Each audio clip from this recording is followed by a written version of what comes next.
A wounded German shepherd climbed into the back of a black pickup, not begging for help, only trying to survive. The man who found her was Owen Calder, a retired Navy SEAL who had learned to fix engines better than broken hearts.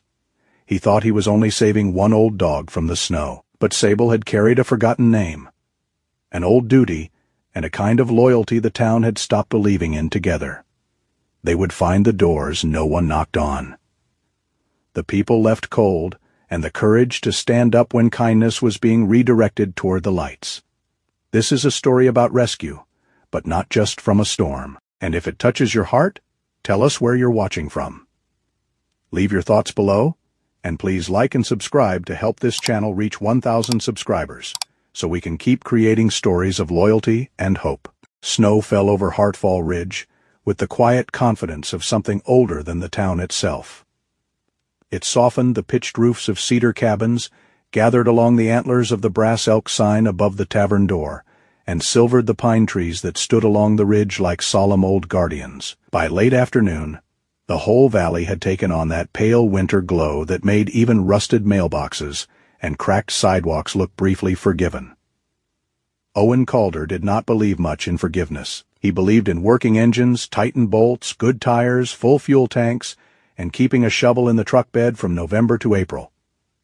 He believed in showing up when a road disappeared under snow and somebody's car slid sideways into a ditch. He believed in black coffee, short answers, and leaving before gratitude had time to become conversation. At 51, Owen still carried the build of a man who had once been asked to carry too much, and had not yet figured out how to set it down.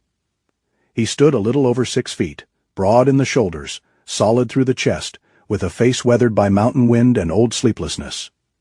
His dark hair, threaded with silver, was flattened beneath a black knit cap. A short beard shadowed his jaw, gray showing most at the chin. Under his winter coat, he wore the same olive-drab combat shirt he often wore beneath work layers. The torso fit close, the camouflage sleeves faded from years of use, the bands around the upper arms worn pale in places. It was not a costume. It was not nostalgia. It was simply one of the few things he owned that had survived weather, grease, and memory. Without asking questions, his black pickup rolled to a stop in front of the Brass Elk, a tavern old enough to creak in the wind and proud enough to pretend it did not. Warm light spilled from its windows onto the snow. Inside, someone laughed too loudly. Somewhere in the kitchen, grease hissed. The Brass Elk over the door wore a cap of snow on its metal antlers, looking less majestic than mildly offended. Owen cut the engine and sat for a moment. On the passenger seat lay a folded list from Nora Whitcomb, commander of the volunteer rescue team. Sandbags delivered to the low road. Generator checked at the E station. Food pickup from Odette. Fuel cans tomorrow if the storm track worsened.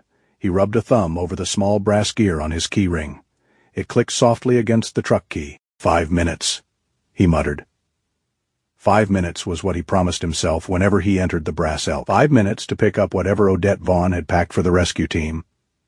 5 minutes to avoid being pulled into a story, a complaint, or one of Odette's attempts to feed him like he was a stray cat with truck keys.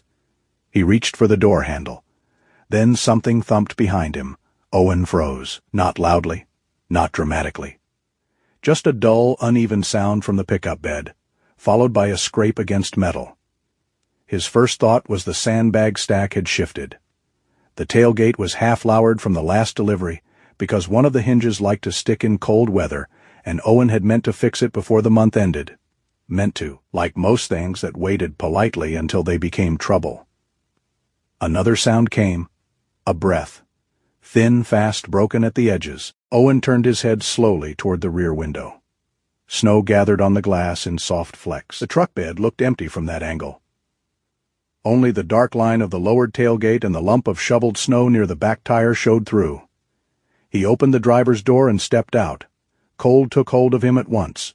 It slid beneath his collar, bit the skin above his beard, and filled his lungs with clean iron. Owen closed the door quietly. He did not know why he moved quietly. He only knew that the sound he had heard did not belong to a loose tool.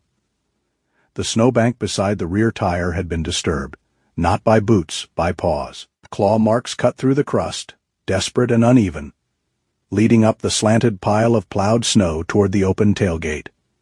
Owen's hand tightened on the side of the truck. "Well," he said under his breath, "that's new." He stepped around to the back. In the far corner of the pickup bed, pressed against the wheel well, lay a German Shepherd. For a second, Owen only looked. The dog was thin enough that the shape of its ribs showed beneath damp yellow, and black fur snow clung to its back and shoulders. One ear stood upright, the other tipped slightly where the edge had been torn long ago. Its muzzle was dark, silvering around the lips. One front paw was tucked close, red staining the fur near the toes. But it was the eyes that held him. Amber clear. Frightened, yes, but not wild. The dog did not bark. It did not whine. It did not crawl toward him or bare its teeth. It pressed itself deeper into the corner. Body low, head lifted just enough to watch him. The posture struck Owen in a place he did not appreciate, not surrender position. An exhausted creature holding the last piece of ground it had left. Owen felt something old shift behind his ribs. He lifted both hands, palms open. "Easy," he said. The dog's eyes moved to his hands, then back to his face. Its breathing came in shallow bursts. It trembled, though Owen could not tell if it was from fear, cold, pain, or all three marching together. Behind him the tavern door swung open. Warm noise spilled out, followed by Odette Vaughn's voice. "Owen Calder, if you're standing out there pretending you don't smell pot roast, I'm calling that a medical condition." Owen did not look away from the dog. Odette. The tone was enough. The tavern noise dimmed behind him. Boots crunched on the porch. Odette came down the 2 steps, wiping her hands on a towel thrown over one shoulder. She was 62, round-faced, sharp-eyed, and built with the kind of sturdy warmth that made strangers confess things over coffee. A brass elk pin shone on her flannel shirt, catching the tavern light. Then she saw the dog. Her expression changed quickly, not into softness, but into anger trying to behave itself. "Oh, Lord," she whispered. The shepherd flinched at her voice, but did not move before Owen could answer. Another sound rose from the alley beside the tavern, a man's voice slurred and ugly. "There, I told you, you mangy devil," Lyle Brannock staggered out from between the buildings. One gloved hand gripping a length of rope, the other braced against the wall until he remembered to look less drunk. He was in his late 40s, though bad liquor and worse choices had dragged him toward 60 in the face. His coat hung open. His beard was crusted with snow, and his eyes shone with the wet anger of a man who had already lost an argument with himself. "That dog's mine," Lyle snapped. "Get it out of your truck." Owen stepped back from the tailgate and placed himself between Lyle and the pickup bed. "No." Lyle blinked, as if the word had taken a moment to find him through the whiskey. "No, you don't even know what that thing is. I know it climbed into my truck to get away from you." Odette came to stand beside the rear fender, towel still in hand.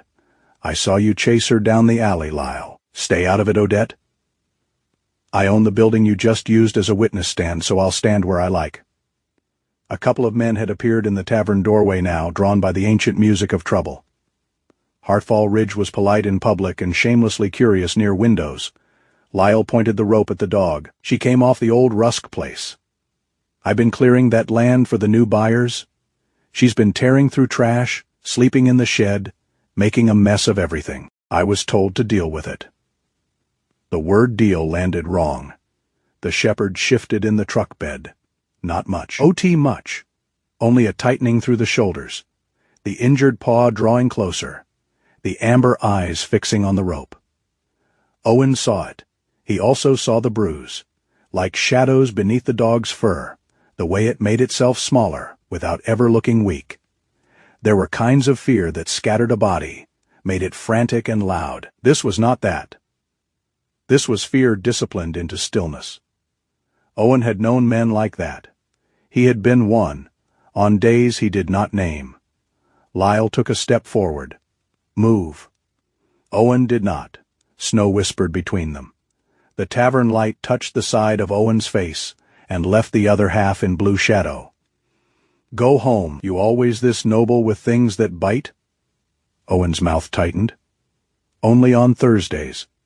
From the porch, one of the men gave a nervous snort. Odette shot him a look sharp enough to sober Soup. Lyle's face reddened. That animal is a liability. If it bites someone, that's on the property owner. Then you should have called animal control. I was going to. With a rope? Lyle looked at the rope as if surprised to find it in his hand. For one bare second, the anger slipped, and something else showed beneath it.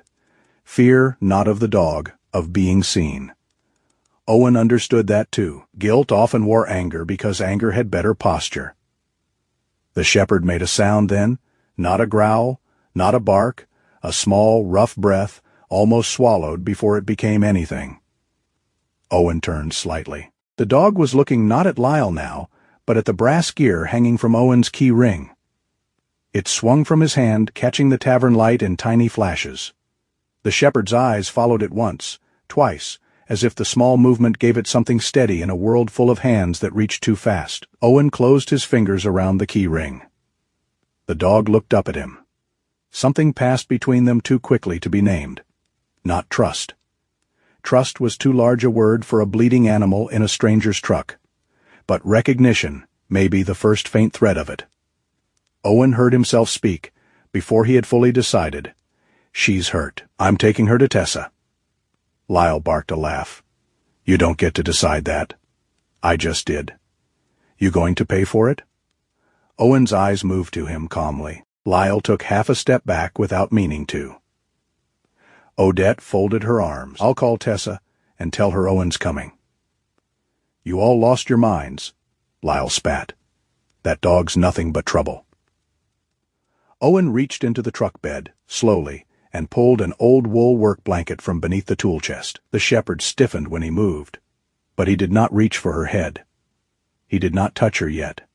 He only laid the blanket down within reach, letting the edge fall near her paws. She can be trouble somewhere warm, he said. Odette's mouth twitched, despite herself. Lyle looked from Owen to the onlookers to the dog. The little crowd had grown just large enough to make cruelty inconvenient. That was the thing about towns. They could ignore suffering for a long time, but only if it stayed out of the light. Lyle cursed under his breath, threw the rope into the snow, and backed away toward the alley. This isn't over. Owen watched him go. Most things aren't. The alley swallowed Lyle in blue shadow and falling snow. For a moment no one spoke. Then Odette moved first. She stepped close, but not too close, peering into the truck bed with her towel clutched in both hands. Poor girl, she murmured. The shepherd's eyes flicked toward her. Don't fuss, Owen said. I am a tavern owner. Owen fussing is half my business model. Do it quietly. Odette nodded once, all humor leaving her face. Tessa's clinic is still open. I'll call. Owen removed his coat. The cold struck through his combat shirt at once, but he barely noticed. He folded the coat in his hands, then paused. The dog watched every movement. He lowered the coat slowly into the truck bed, not over her head, not trapping her, just placing it beside the blanket so she could choose the warmth without feeling captured. The shepherd hesitated. Then, inch by inch, she shifted her body toward the coat. Her injured paw dragged slightly, and a shudder passed through her frame. Owen's jaw tightened. When the coat touched her side, she did not pull away. That felt like more permission than he deserved. All right, he said softly. We'll do this the hard way then. He closed the tailgate carefully, leaving it secured but not slammed. Odette returned from the tavern door. Tessa says bring her in through the side entrance. Less noise, she's getting a room ready. Owen nodded. Odette held out a paper bag. Food for the rescue team. He looked at it, then at the dog, then back at the bag. Odette sighed and tucked it onto the passenger seat herself. Men give them a crisis, and they forget pot roast. Owen almost smiled, almost. He climbed into the truck and started the engine. Heat coughed weakly from the vents. In the rearview mirror, through the small back window, he could see the shepherd curled beneath his coat, amber eyes still open, still watching, always watching. As Owen pulled away from the brass elk, The tavern lights blurred behind curtains of falling snow. Harthfall Ridge stretched ahead, quiet and white, its streets glowing under the last blue of evening. Somewhere beyond town, the old Rusk land sat under its own silence. Somewhere behind him, Lyle Brannock was nursing his anger. But inside the truck, there was only the rumble of the engine, the soft rattle of the brass gear against Owen's keys, and the fragile sound of an injured dog breathing through the cold. Owen told himself this was simple. A wounded animal. A warm clinic. One decent decision on a winter evening. Nothing more. But some fates did not arrive with trumpets or lightning. Some did not break down the door or call your name across a battlefield. Some climbed into the back of a black pickup using a dirty snowbank and the last of their strength. Some lay trembling under your old coat, and some looked at you as if they had been waiting, not for rescue exactly, but for the first person who would not hand them back to the dark. Dr. Tessa Hargrove's clinic sat behind the old bakery, tucked between a narrow alley and a row of snow, bent lilac bushes that would not bloom again until May. At night, with the bakery dark and the town pressed quiet under falling snow, the clinic looked almost too small for serious pain. Its windows glowed pale yellow. A horseshoe wind chime hung beside the side entrance, knocking softly in the wind with a sound like tired bells. Owen parked near the back door where Odette had told him to go. For a moment, he stayed behind the wheel. The engine ticked as it cooled. Snow gathered along the hood. In the rearview mirror, he could see the German shepherd curled in the pickup bed beneath his coat, her eyes still open, catching faint light from the clinic door. She had not slept. Neither had he. Not really, though the drive from the Brass Elk had taken only 7 minutes. Owen stepped out and shut the door with care. He walked to the back of the truck, opened the tailgate, and paused before reaching in. The dog watched him. "Clinic," he said, as if that explained anything. Her torn left ear twitched. Owen took that as the only vote he was going to get. He slid one arm under her chest, and the other behind her hips, slow enough that she could object. Her body went rigid. Every muscle in her seemed to become wire, but she did not bite. She did not even growl. She only stared past his shoulder into the dark alley as if pain was a private matter, and being carried was an insult she would remember. "You and me both," Owen muttered. She was lighter than she should have been. That fact struck him harder than the blood on her paw. A German shepherd ought to have weight. Muscle resistance. This one felt like a proud structure after a long fire, still standing, but with too much air where strength should have been. The side door opened before he reached it. Tessa Hargrove stood in the doorway wearing blue-gray scrubs under a thick field jacket, her brown hair shoved back in a hurried knot. She was 46, sharp-eyed and practical, with the tired steadiness of someone who had seen animals arrive in every condition humans could excuse. A stethoscope hung around her neck, its tubing wrapped in a strip of faded blue cloth. She looked at Owen first, then at the dog. Whatever joke she had prepared died before it got out. "Exam room 2, she said, "no lobby." Owen carried the shepherd inside. The clinic smelled of disinfectant, wet fur, old wood, and lavender trying bravely to lie about the other 3. The hallway lights were dim, but exam room 2 was bright, white, and waiting. Tessa had already placed a rubber mat over the steel table and spread towels beneath it. "Set her down gently," she said. "I was planning to throw her like firewood."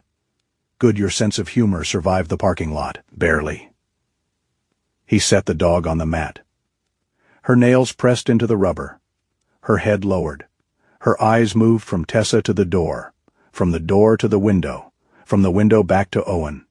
Tessa noticed every glance. "Female," she said, not asking. "Seems so. No collar. Nothing I saw. Name?" Owen looked at the dog. The dog looked at the door. "No." Tessa washed her hands. "Then for tonight she's ma'am." Owen huffed once, almost a laugh, then caught himself. Tessa began without ceremony. She did not coo. She did not crowd. She offered the back of her hand, waited, then moved with the careful efficiency of someone who respected fear enough not to flatter it. The shepherd flinched at the first touch but held still. Under the lights, the damage became clearer. She was underweight, not at death's edge, but close enough that her body had begun making hard bargains. Her gums were pale. Her pads were cracked. The front paw had a cut between the toes, ugly but cleanable. There were bruises along one hip, a raw scrape near the shoulder, and old scars under the thick fur. Some were smooth and long-heeled. Some had healed badly. Tessa parted the fur near the right shoulder and went still. Owen saw the scar then, a long pale line beneath the dark coat, half hidden like a river under ice. "Old," Tessa said. "How old? Hard to say, months, years, not from tonight." The dog turned her head slightly, watching Tessa's fingers. Owen felt an unpleasant pressure in his chest. He had seen scars become maps. Most people pretended not to read them, but the body kept its own records, whether anyone filed paperwork or not.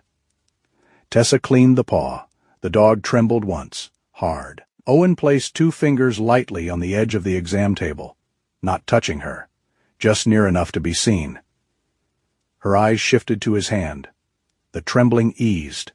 Tessa glanced at him, quick and quiet, but said nothing. That was one thing Owen liked immediately. She knew when silence was medicine. After the paw was wrapped, and the worst bruising checked, Tessa took a scanner from the counter. "Let's see if someone is missing her." Owen watched the device pass over the dog's neck, shoulders, ribs. No beep. Tessa tried again. Slower, still nothing. "No chip?" Owen asked. "I didn't say that." Tessa frowned, moving the scanner along the shoulder blades. Sometimes they migrate.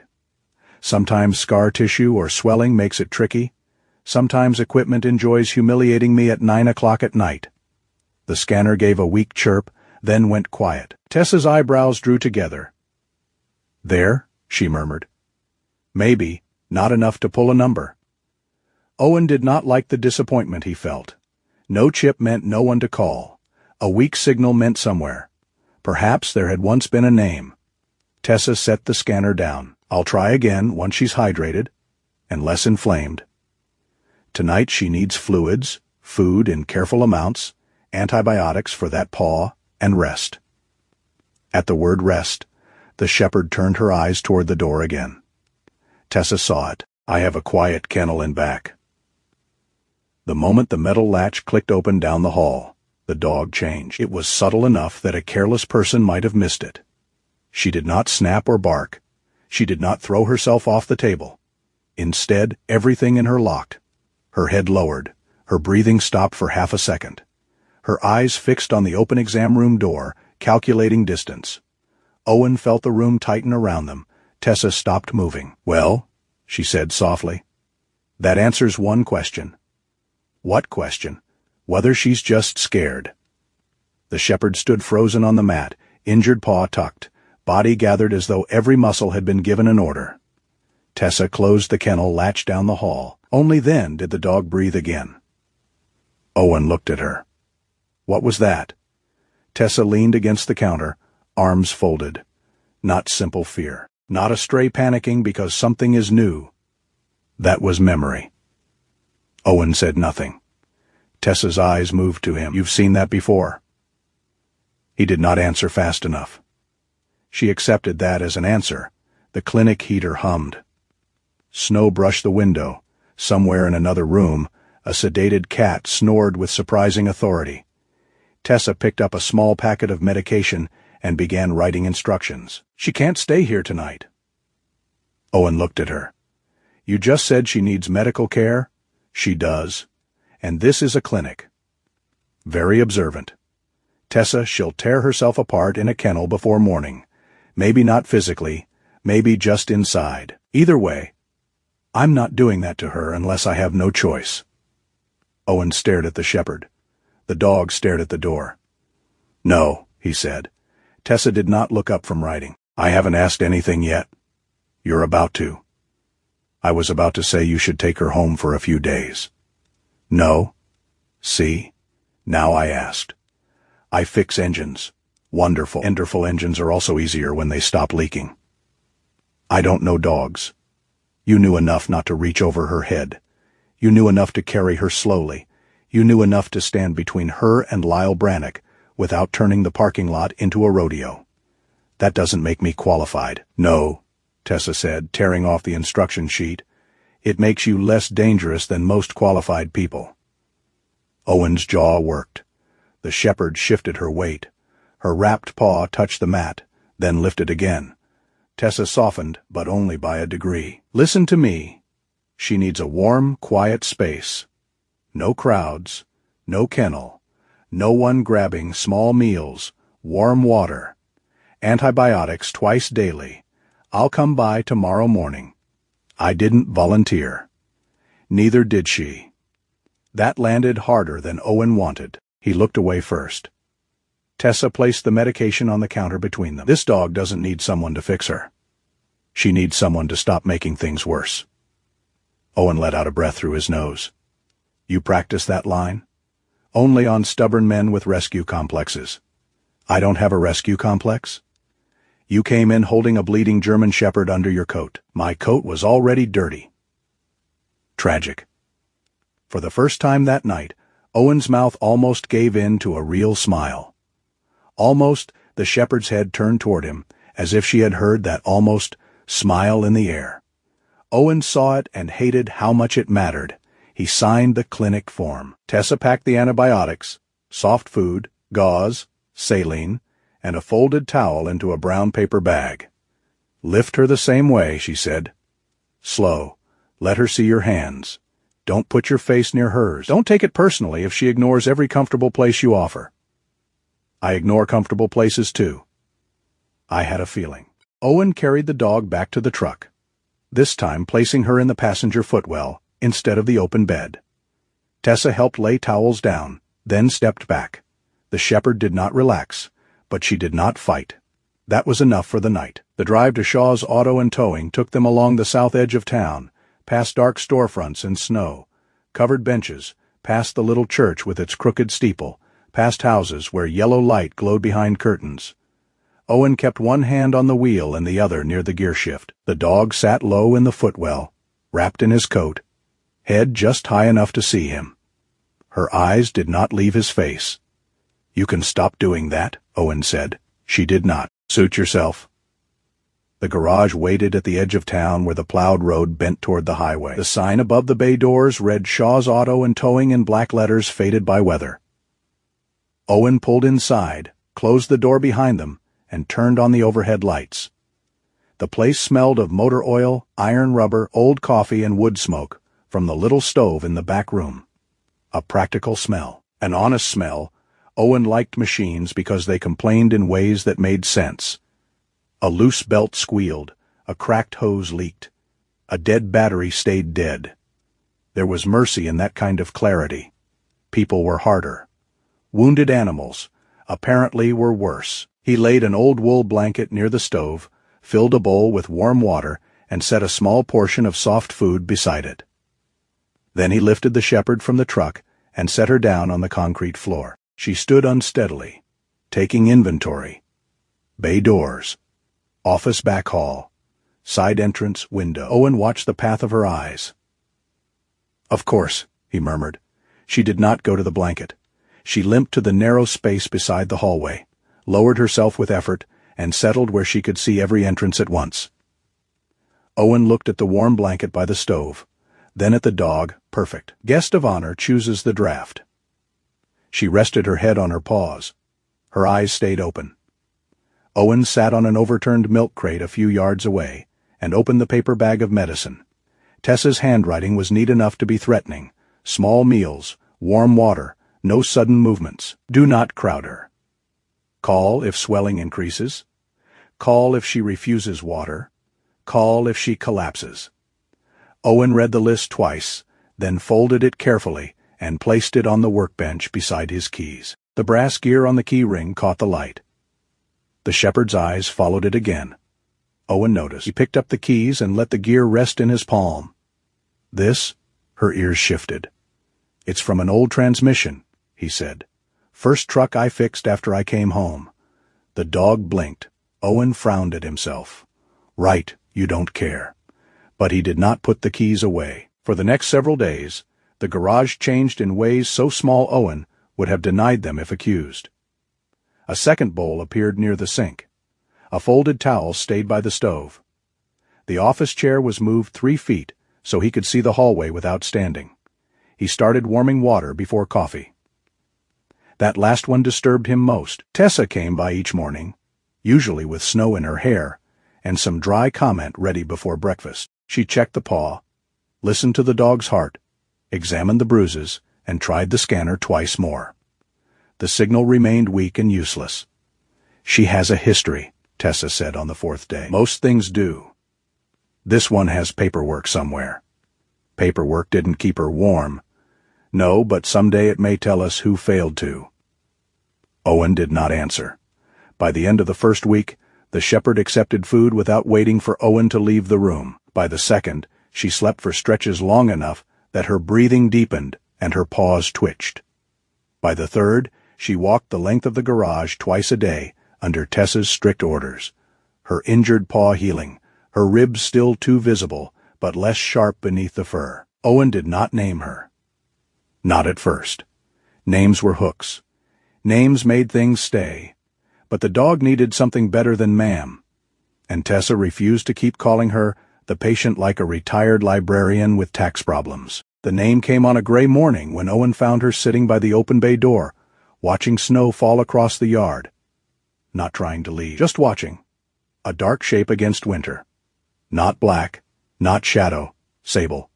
He said it once without meaning to. Sable. Her right ear lifted. Owen went still. The dog did not come to him. She did not wag. She did not perform a miracle for the sake of his lonely heart. She simply looked over her shoulder. That was all. It was enough to make so he used it again. By the 4th week, Tessa allowed Sable to ride in the cab on short, calm trips when the weather was clear. Therapeutic exposure, she called it. Car rides, Owen said. Therapeutic exposure sounds like I went to school. Sable sat in the passenger footwell the first time, rigid but not panicked. Owen drove slowly through town, past the Brass Elk, past the bakery, past the small fire hall where the rescue team's tracked vehicle sat under a tarp. The radio on Owen's dash crackled. "Nora to Shaw. You around?" Sable lifted her head. Owen noticed the change before he reached for the handset. Her body did not tense with fear. It sharpened with attention, he answered. "I'm around. Generator check at the East Station before tonight. Fuel lines acting up again. I'll handle it. Bring gloves. Real ones. Not those sad leather things you pretend are gloves." Owen glanced at Sable. "Every owns a critic." Nora laughed once over the radio and signed off. Sable was still staring at the speaker. She did not understand the words. Owen knew that, but she understood urgency, the tone, the pattern. The invisible bell that rang in certain voices when help was needed. Owen set the handset down slowly. "No," he told her. Sable looked at him. "You're not working." She blinked once. "You're recovering." Her gaze did not move. Owen sighed and started the truck toward the garage. Outside, Hearthfall Ridge shone under a clean fall of snow, bright enough to make the whole town look kinder than it was. Inside the cab, an old dog with a new name listened to the quiet radio as if somewhere beneath the static, the world was calling her back. And Owen, who had spent years trying to be useful without being known, felt the first uneasy suspicion that Sable did not only want to survive, she wanted to matter. He knew enough about that hunger to be afraid of it. Hearthfall Ridge looked honest after a snowfall, which was to say it lied beautifully. The center of town glittered beneath fresh white powder, all warm windows and tidy wreaths, pine garlands wrapped around lampposts, tourists laughing outside the rental shop in bright jackets that had never known grease, smoke, or worry. The ski resort above the North Ridge had strung lights along its lodge roof. And from a distance, the place looked like a crown set on the mountain's brow. Owen Calder drove through it without slowing. Sable sat in the passenger footwell, wrapped in the dark thermal blanket Tessa had insisted on. Her head lifted just enough to see over the edge of the seat. 4 weeks of food, medicine, warmth, and stubborn patience had put some weight back on her frame. Her ribs no longer looked like fingers pressing from beneath her coat. Her wounded paw had healed enough for short walks. The scar under her shoulder remained hidden, unless the fur parted the wrong way. She still did not waste energy on charm.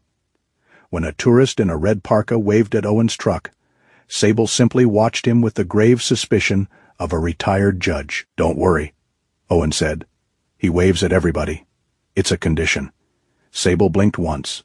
The radio clipped beneath the dash crackled.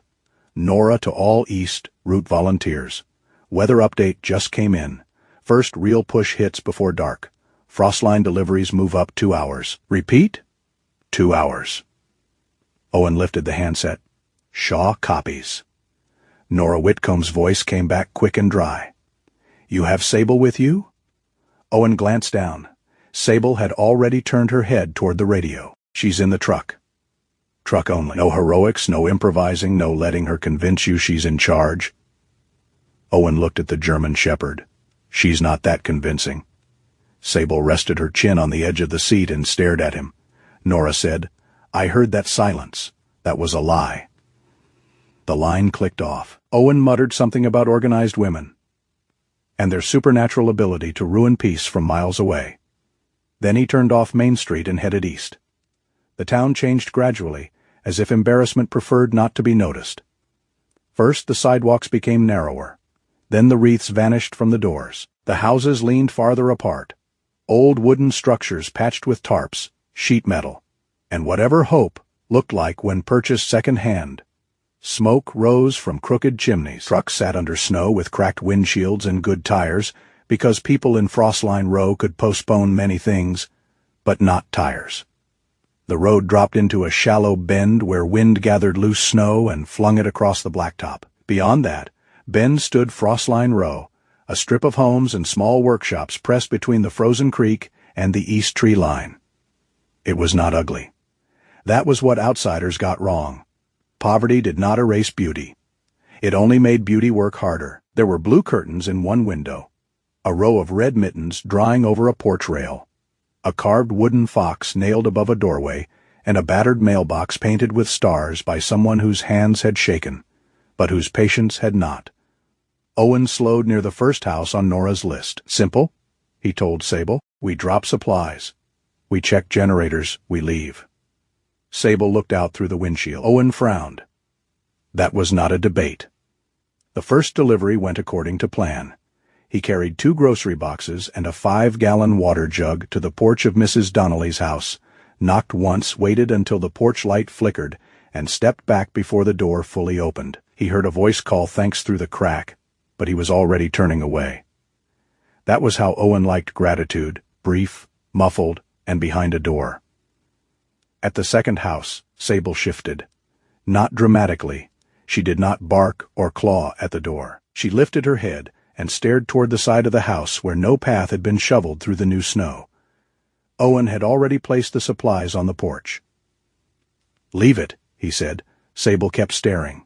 He followed her gaze. The front walkway had boot prints from the day before, half softened by snowfall, but no fresh tracks led to or from the door. The porch light was off, though smoke came from the chimney in thin, uneven puffs.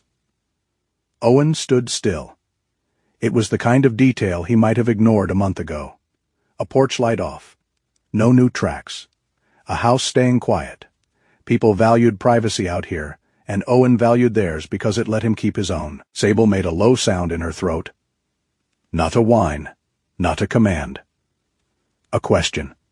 Owen sighed. "You are making my life more social." He went back to the porch and knocked harder. No answer. He waited. Then knocked again. "Mr. Dean?" The name on Nora's route sheet read Russell Dean, retired truck driver. "Lives alone. Fuel checked last week. Food delivery every Wednesday." From inside came a muffled thump. Owen set the box down and moved to the side window. "Mr. Dean?" Another sound, weak, somewhere toward the back. Owen tried the door. Locked. Of course. He looked back at the truck. Sable had risen carefully in the footwell. Front paws braced, ears forward. "No," he told her through the windshield. "You stay." Her expression suggested she had filed his opinion under weather conditions, noted irrelevant. Owen retrieved a pry bar from the truck and went around to the back, where a narrow porch sagged under snow. The back door was half blocked by a shovel that had fallen across it. Inside, Russell Dean lay on the kitchen floor, one leg twisted under him, a broken mug near his hand. He was a large man in his early 70s with a gray beard, a red thermal shirt, and the offended look of someone caught losing an argument with gravity. "Owen," Russell rasped. "Morning. Door's locked, I noticed. Did you break it?" "Not badly." Russell stared at him. "That means yes." "It means your door was already old." Owen helped him sit up slowly, checked for obvious injury, then radioed Nora for a medical assist. Russell had slipped while carrying wood in from the back porch. Nothing seemed broken, but his pride had suffered extensive damage. As Owen wrapped a blanket around his shoulders, Russell squinted toward the window. "That your dog?" No, Sable was visible through the truck windshield, watching with amber intensity. Russell raised one eyebrow. "That dog know she ain't yours?" Owen did not answer. Russell gave a dry chuckle that turned into a cough. "Truckers know. You can own a rig, but once it saves you in bad weather, you start asking permission." By the time a volunteer arrived to sit with Russell, the wind had sharpened. Owen returned to the truck and opened the driver's door. Sable settled back down, not smugly, because dogs had more dignity than men, but close enough. "Don't start," he said. She placed her chin on her paws. They continued down Frostline Row after Russell's house. The deliveries slowed. Not because the snow got worse, though it did. Not because the route grew harder, though it did that too. They slowed because Sable kept noticing things that were inconveniently human. At one cabin, she turned her head toward a generator shed, where the engine coughed in a bad rhythm. Owen checked and found the fuel line icing over 10 more minutes, and the machine would have died, taking the heat with it. At another, she stared at a porch where 3 bags of supplies from the previous week still sat untouched beneath a tarp. Owen knocked, waited, and discovered the owner had gone to stay with a neighbor after her pipes froze. The supplies were moved 2 houses down where they were needed more. Each small discovery cost Owen time. Each saved someone trouble. That irritated him more than failure would have. Near the end of the row stood Larkin Laundry, though the painted sign over the door had lost enough letters to read Larkin Laund if snow covered the wrong places. Warm steam fogged the front windows. A string of mismatched socks hung above the radiator, inside like flags of surrender. Owen parked by the curb. Maeve Larkin opened the door before he could knock. She was small, 63, with short silver curls and a purple scarf wrapped twice around her neck. Her hands were reddened from soap and winter, strong in the knuckles. She looked at Owen, then at the truck, then at Sable. "So that's her," Maeve said. Owen reached for the grocery box. News travels. In Frostline, news limps, freezes, complains about its knees, then arrives anyway. He carried the box inside. The laundry smelled of soap, damp wool, hot metal, and coffee that had been reheated too many times to have legal standing. 2 washing machines churned in the corner. On a folding table, Maeve had arranged small jars of pills, heating, oil slips, and handwritten notes beside a stack of clean blankets. Owen looked at the table. Maeve saw him looking. "Don't make that face." "What face?" "The one men make when they realize women have been running civilization with notebooks and old cookie tins." He looked away. She handed him a mug of coffee. "I'm not staying. You're holding it." He was. Somehow through the window, Sable watched the laundry with quiet attention. Maeve moved to the glass and lifted one hand. Sable did not wag, but her torn ear shifted. Maeve smiled faintly. Smart girl, doesn't hand out trust like Halloween candy. Owen took one sip of the coffee and regretted several life choices. Maeve nodded toward the table. "Donnelly needs lamp oil. Russell will pretend he doesn't need someone checking on him tonight. Halverson's roof is sagging again. The 2 men in Unit 6 have been splitting one space heater. That on Nora's list?" "No, that's on mine." Owen picked up one of the handwritten pages. Names, addresses, needs. Notes about who had pride, who had no family nearby, who would refuse help unless it was called a delivery error. This was not charity, it was intelligence. Better than most reports he had read in uniform. Why doesn't Nora have this? She has enough fires. Maeve took the page, and people are more honest with laundry than with officials. Owen looked out the window at Sable. The dog's gaze moved from Maeve's table to Owen's face, as if she had watched him discover a map he should have asked for years ago. For a moment, the noise of the washing machines faded beneath the wind outside. Owen had spent years believing usefulness was enough. Arrive, repair, deliver. Leave, no questions that might become promises. No cups of coffee. No names held too carefully. But here was Maeve's table, full of names. Here was Sable, looking through the glass as if a closed door was not the end of responsibility. Owen set the mug down. "Make me a copy." Maeve's eyes narrowed. "Of the list?" "No, of your pie recipe," she snorted. "You don't deserve pie." "Then the list?" Her expression changed, softened almost invisibly. "I'll write clean. Don't pretty it up."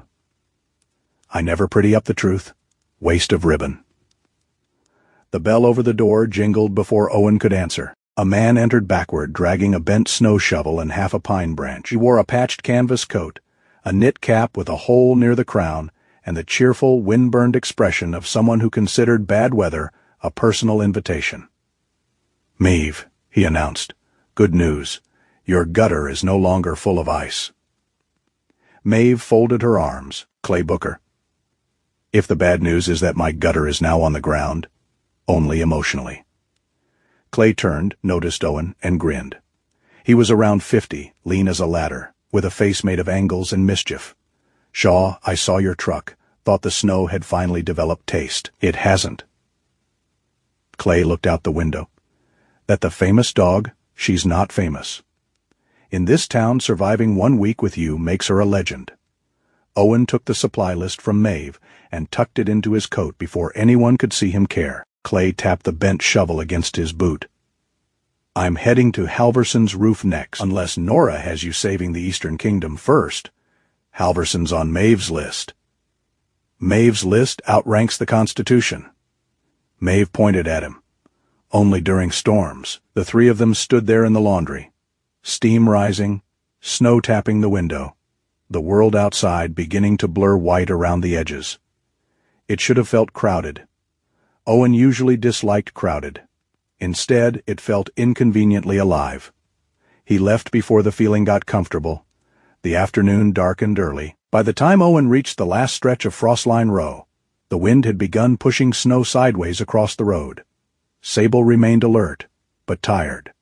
Tessa's rules echoed in Owen's head with the annoying clarity of truth. No pushing her, no using her, no letting purpose outrun healing. So when Sable lifted her head toward one final house, Owen almost ignored it. The house belonged to no one on the urgent list. A narrow place with pale blue shutters and a porch sagging on one side. No footprints marked the walk. A wind chime knocked weakly under the eaves. Owen's hand hovered near the gearshift. "We're done," he said. Sable looked at the house. He closed his eyes briefly. "You're not even trying to be subtle." She gave no answer. Owen parked. This time, he did not leave supplies and run. He carried a box to the porch, knocked, waited, and knocked again. A woman's voice answered from inside, thin but steady, telling him to come in if he was not selling religion or cable. He found Mrs. Halverson sitting in her kitchen under 2 blankets. The stove off, a half-empty mug of cold tea beside her. The roof had leaked into the back room, and she had been too embarrassed to call. The generator still worked, but the vent pipe had iced over. Dangerous if ignored. Owen fixed it in 20 minutes. Clay arrived halfway through, announced that the roof was still attached by stubbornness and old sins, and climbed up to clear the weight from the worst corner. Maeve called through on Owen's radio to confirm someone would bring lamp oil before dark.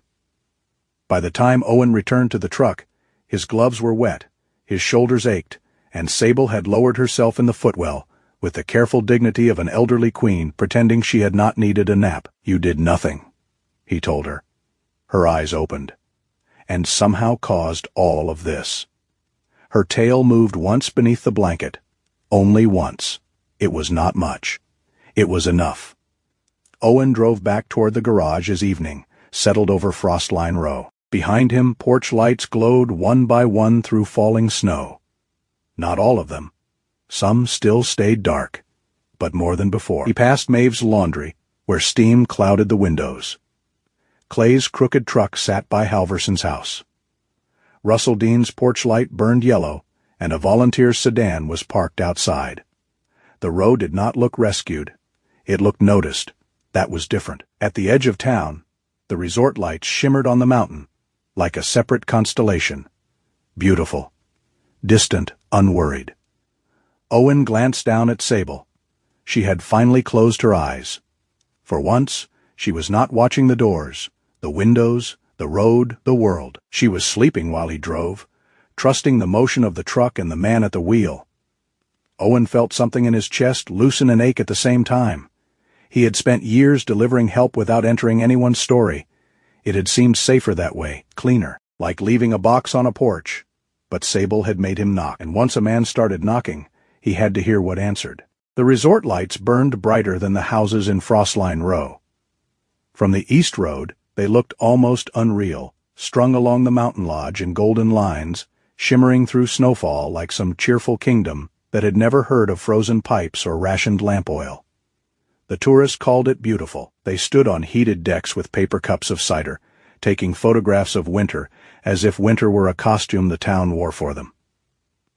Owen Calder knew better. Winter was not a costume. Winter was a judge. It asked who had wood stacked before the first storm, who had medicine delivered before the roads closed, who had neighbors with keys, who had money for propane, who had a roof that could carry the weight of a sky that would not stop falling. And lately, Winter had been asking questions Hartfall Ridge did not seem eager to answer. At 7 that morning, Nora Whitcomb called an emergency route review in the volunteer rescue room behind the fire hall. The room smelled of coffee, wet wool, marker ink, and old maps. Snowmelt pooled beneath boots. A weather radio muttered from a shelf like a nervous priest. Nora stood over the folding table with her yellow grease pencil in hand, marking roads in sharp strokes. Her red rescue jacket was unzipped, gray hair tucked under a wool cap, eyes tired but clear. "We're missing inventory," she said.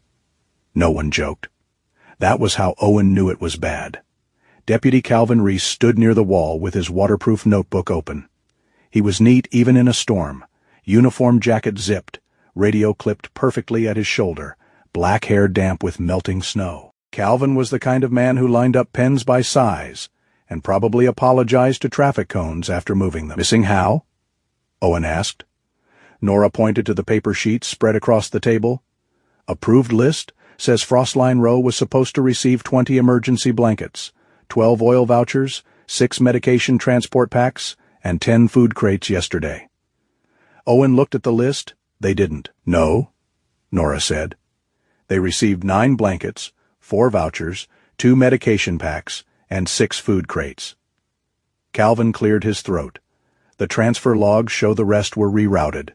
To where? Calvin hesitated. Nora answered for him. "North Ridge Resort." The room went quiet except for the radio hiss. Sable lay beside Owen's boot on the warmest patch of floor near the heater vent. Tessa's rules still stood firm. No long walks, no heavy work, no being treated like equipment. Sable had come only because Owen had been on delivery duty afterward, and because leaving her at the garage had resulted in 1 overturned water bowl, 2 offended looks, and a level of silence that felt legally actionable. At the word resort, Sable lifted her head. Owen noticed, so did Nora. "Before anyone starts growling," Calvin said, glancing briefly at Sable, and then realizing the unfortunate phrasing. "The paperwork has signatures? The reroute was authorized under emergency tourism protection?" Owen stared at him. "Emergency? What?" Calvin looked uncomfortable. "It's a municipal clause. If weather traps visitors in high occupancy lodging, supplies can be temporarily redirected to stabilize the economic center."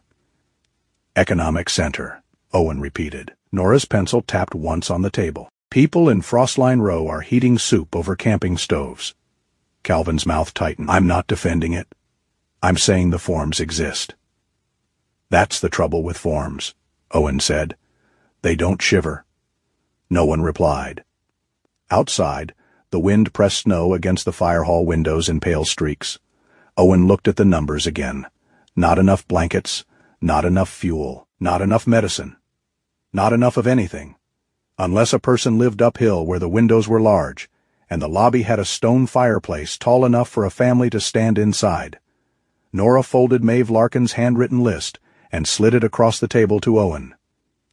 Maeve says 3 homes are sharing 1 oil tank. Russell Dean needs a follow-up. Halverson's roof is patched, not fixed. Unit 6 still has 1 heater. Maeve know about the reroute? She knows enough to be furious. That's her resting state. Nora did not smile. Odette called too. 2 drivers at the Brass Elk saw resort trucks loading pallets behind Town Hall last night. Calvin looked up quickly. Odette told you that? She told everyone who bought coffee. That tracks, Owen said.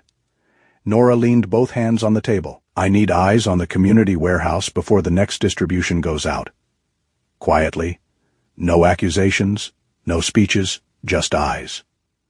Owen already disliked where this was going. I'm not your politician. No, Nora said. You're worse, you're useful. Calvin closed his notebook. I'll go. It's a law enforcement matter if the logs don't match. And I'll drive, Owen said before he could stop himself.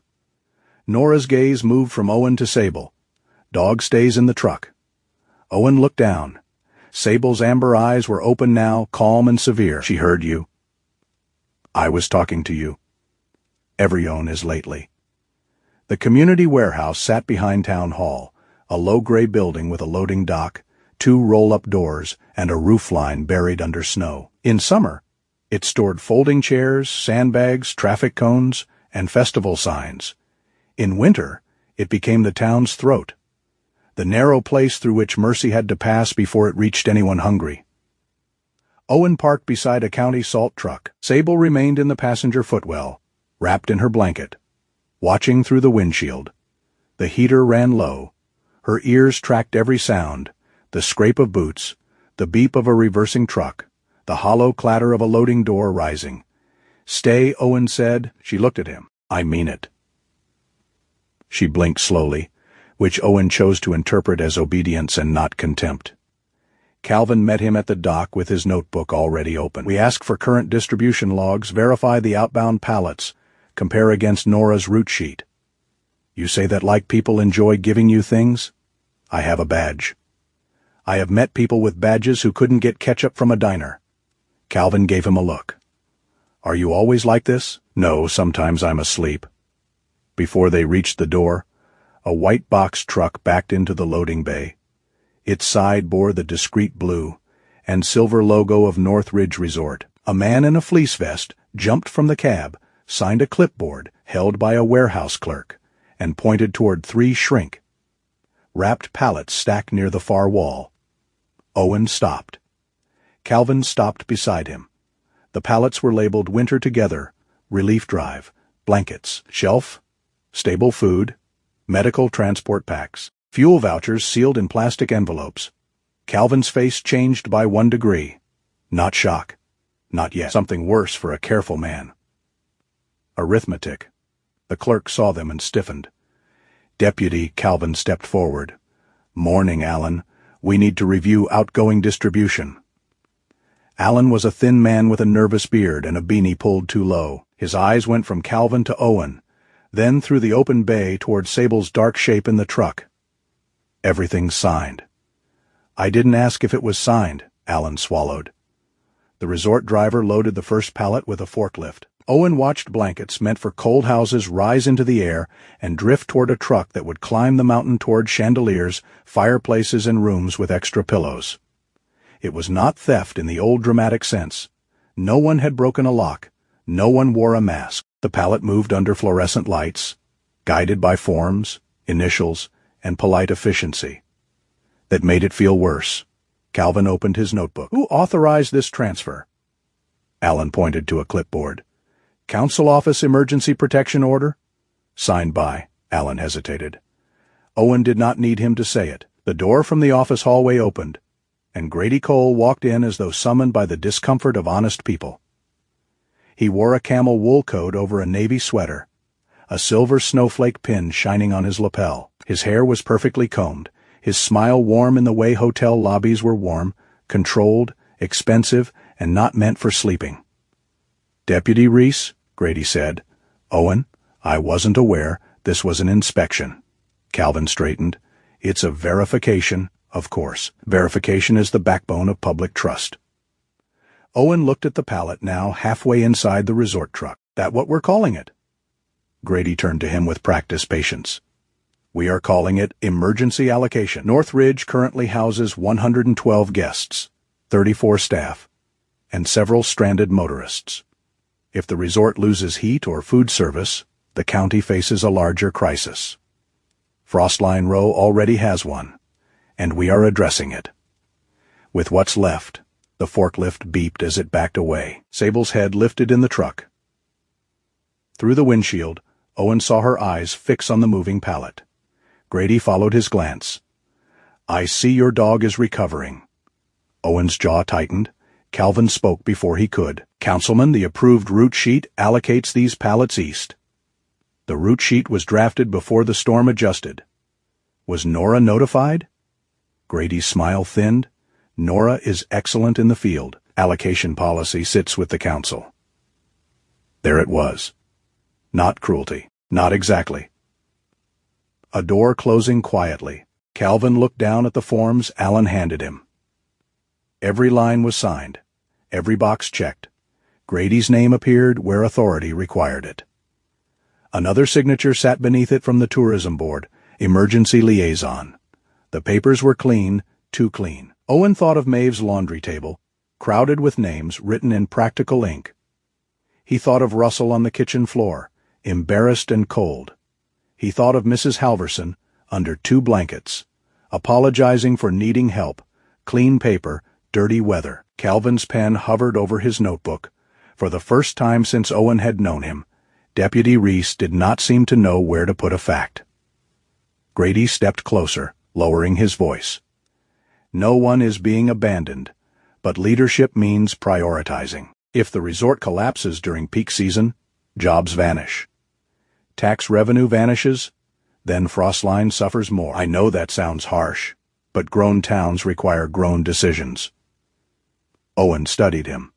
The worst part was that Grady believed himself. A simple villain would have been easier. A man stealing blankets to sell them would have given Owen a place to put his anger. But Grady had built himself a cathedral out of practical language, and somewhere inside it, people without lobby fireplaces were freezing politely. Calvin closed the folder. "I'm making copies of these logs." Grady's eyes cooled. "That seems unnecessary." For verification, a long pause. Then Grady smiled again. "Of course." Owen turned away before his temper found a more expensive outlet. As he walked back to the truck, the resort vehicle pulled out, snow clinging to its tires. Sable watched it go. She did not bark. She did not lunge. She simply tracked the truck until it disappeared uphill toward the lights. Owen opened the driver's door. "You see it too, huh?" Sable looked at him. He climbed in and shut the door. For a while he did not start the engine. The warehouse bay remained open behind them. Men moved boxes. Clipboards changed hands. The world continued pretending that a signature could keep someone warm. Calvin came to the passenger side window and tapped once. Owen lowered it. The deputy's face had lost some of its tidy certainty. "I'll back up the logs," Calvin said. "Radio times too. Truck departures, route changes. That allowed? No." Owen raised an eyebrow. Calvin slipped his notebook into his jacket. "Not prohibited either." Owen almost smiled. "Careful, deputy. That's how civilization starts." Calvin looked toward the hill road where the resort truck had gone. "I kept thinking if the paper was right, the action was right. And now? Now I think paper is just where people hide decisions after making them." He walked away before Owen could answer. That evening, the town meeting filled the old municipal hall beyond its usual capacity. Storm warnings had a way of making people want to stand under fluorescent lights and argue about things they should have fixed in autumn. Folding chairs scraped. Coats steamed. Someone had brought cookies, because even civic tension in Vermont apparently required baked goods. Sable stood beside Owen near the back wall, close enough that her shoulder brushed his leg. Tessa had allowed the meeting only because the hall was warm and Sable would not be walking much. Owen suspected Tessa had also wanted him supervised. Nora stood near the front with Maeve beside her. Odette occupied the aisle like a queen defending a bridge, brass elk pin gleaming on her apron. Calvin sat at the side table, notebook open, expression grim. Grady took the podium. He spoke well. Owen had to give him that. Smooth without rushing, concerned without sounding guilty. He spoke of difficult choices, economic stability, protecting visitors, preserving jobs, and avoiding panic. He praised the volunteers. He praised the resilience of Frostline Row in a way that made Owen's hands curl. People nodded. Not all. Enough. Then Maeve stood. She did not raise her voice. She did not need to. The room somehow made space for her quiet. Resilience, she said, is what people call you when they do not plan to help soon. The hall went still. Grady's smile held, but it had to work harder. Maeve opened her purple notebook and began reading names. Not accusations. Names, needs, dates. Who had not received lamp oil, who had borrowed medicine, who had split canned soup across 3 households, who had declined help because they thought someone else needed it more. Each name changed the room. Numbers could be debated. Names had chairs at the diner. Names had laundry. Names had trucks, porches, bad knees, cracked chimneys, stubborn pride. Grady waited until she finished, then nodded solemnly. Mrs. Larkin, your devotion to your neighbors honors this town, but unofficial lists can stir unnecessary fear when people don't understand the full scale of. Owen saw the pallets. Odette cut in. A murmur ran through the room. Grady turned toward Owen. There it was, the place Owen had hoped not to stand. He felt every eye find him. Old instinct told him to step back into the wall, to become useful furniture, present but unnamed. Sable leaned lightly against his leg, not dramatically. Just wait. Warm, living wait. Owen looked down. Her amber eyes were not on Grady, they were on him, as if the room, with all its words and polished excuses, had narrowed to a single question. Will you leave this one too? Owen exhaled. I saw the pallets, he said. His voice was not loud, but it carried. Grady's expression remained pleasant. Owen, I respect your service and your volunteer work, but we all know you prefer action to administration.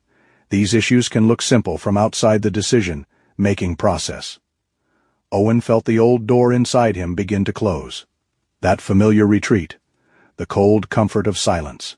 Let the talkers talk. Let officials file their clean papers. Let him go back to roads, engines, storms. Machines did not imply he was unstable in public. Grady's tone softened further, which somehow made it sharper. And given recent events, perhaps your concern for that injured dog has made this feel more personal than procedural. The room shifted. Not much.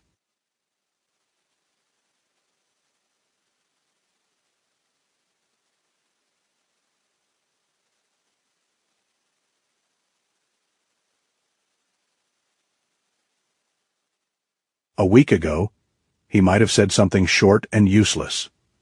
Tonight, he looked at Grady and did neither. You're right, Owen said. That surprised the room.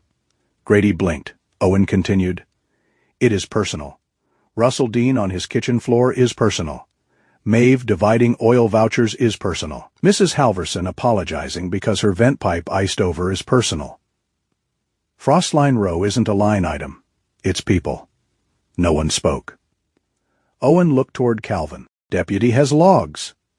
Calvin hesitated only a second, then stood. I have copies of the transfer orders, departure times, and radio notes from the last 2 distributions. They show approved east, route supplies redirected to North Ridge Resort without field notification. Grady's face did not crack. It became very still. Nora stepped forward. No one here is saying visitors don't matter. We're saying the people without fireplaces matter too. Odette lifted one hand.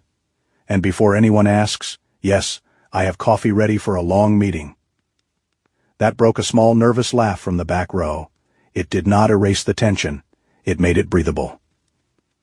Grady placed both hands on the podium. This is not the forum for emotional escalation. Maeve closed her notebook. No, it is the forum for blankets.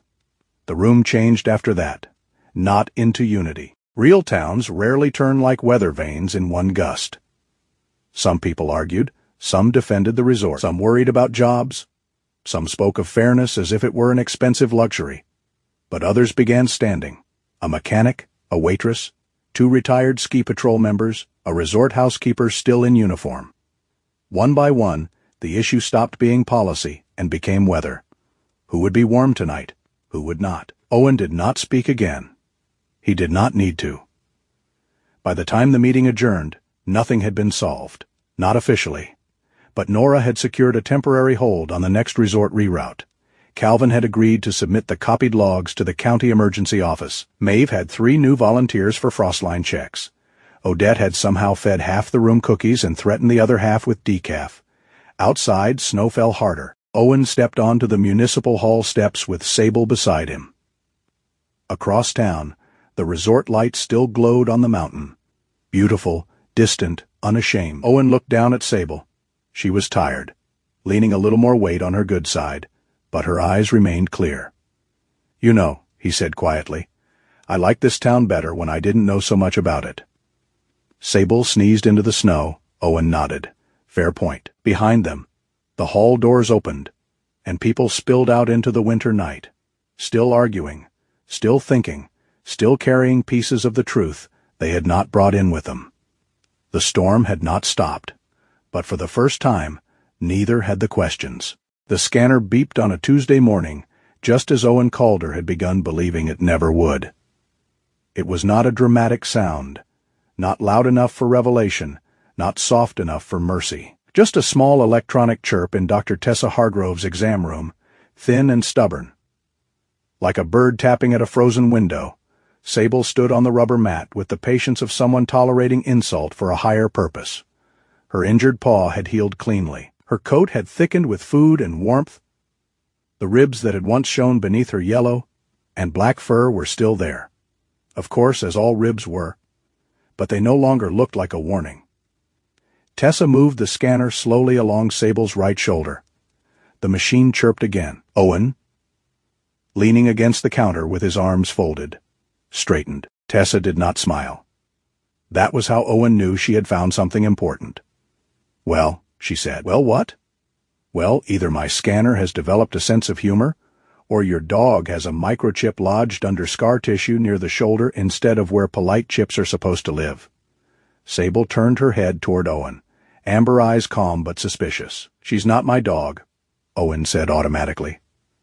Tessa looked at him over the scanner. The silence grew teeth. Owen sighed. "Fine, continue." The third scan pulled a partial number. Not enough to open a clean file, but enough to suggest that somewhere, in some system older than the clinic software and more complicated than any living creature deserved, Sable had once been recorded. Tessa typed the code into her computer. The screen took its time. Owen hated old computers almost as much as old wounds. Both made a man wait while pretending something useful was happening. A record appeared, then failed to load. Tessa tried again. A few lines surfaced broken by missing fields and outdated links. Canine Transitional Care. Retired Working Dog. Search and Rescue Support. Private Rehabilitation Contractor. Then a name.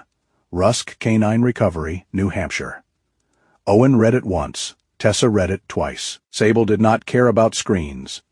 She cared about the door, the window, the space beneath Owen's hand where his brass gear keychain rested against his palm. "That mean anything to you?" Tessa asked. "No? Good. I was hoping one of us could be ignorant with confidence." Owen glanced at her. "You're enjoying this." "I enjoy records less when they look like someone dragged them behind a snowplow." She copied the number onto a yellow sticky note, then reached for the phone. "What now?" "Now," Tessa said. "I bother a man who used to know where lost working dogs went when everyone else stopped knowing." The man's name was Martin Kells. He did not answer the first call, or the second. On the third, the line clicked, and a dry voice said, "If this is about a Labradoodle with a county license from 2018, I retired specifically to escape that dog." Tessa closed her eyes. "Good morning to you too, Martin." Owen heard a chair creak on the other end. Tessa Hargrove, either something is complicated, or you need a favor big enough to embarrass both of us. Both. Wonderful. I'll put coffee on. Tessa gave him the chip fragment, the partial record, and the name Rusk. Martin went quiet for longer than Owen liked. "Send me the scan," he said finally, "and photographs of the dog, full body, face, shoulders, any old scars." Tessa looked at Owen. Owen looked at Sable. Sable looked offended.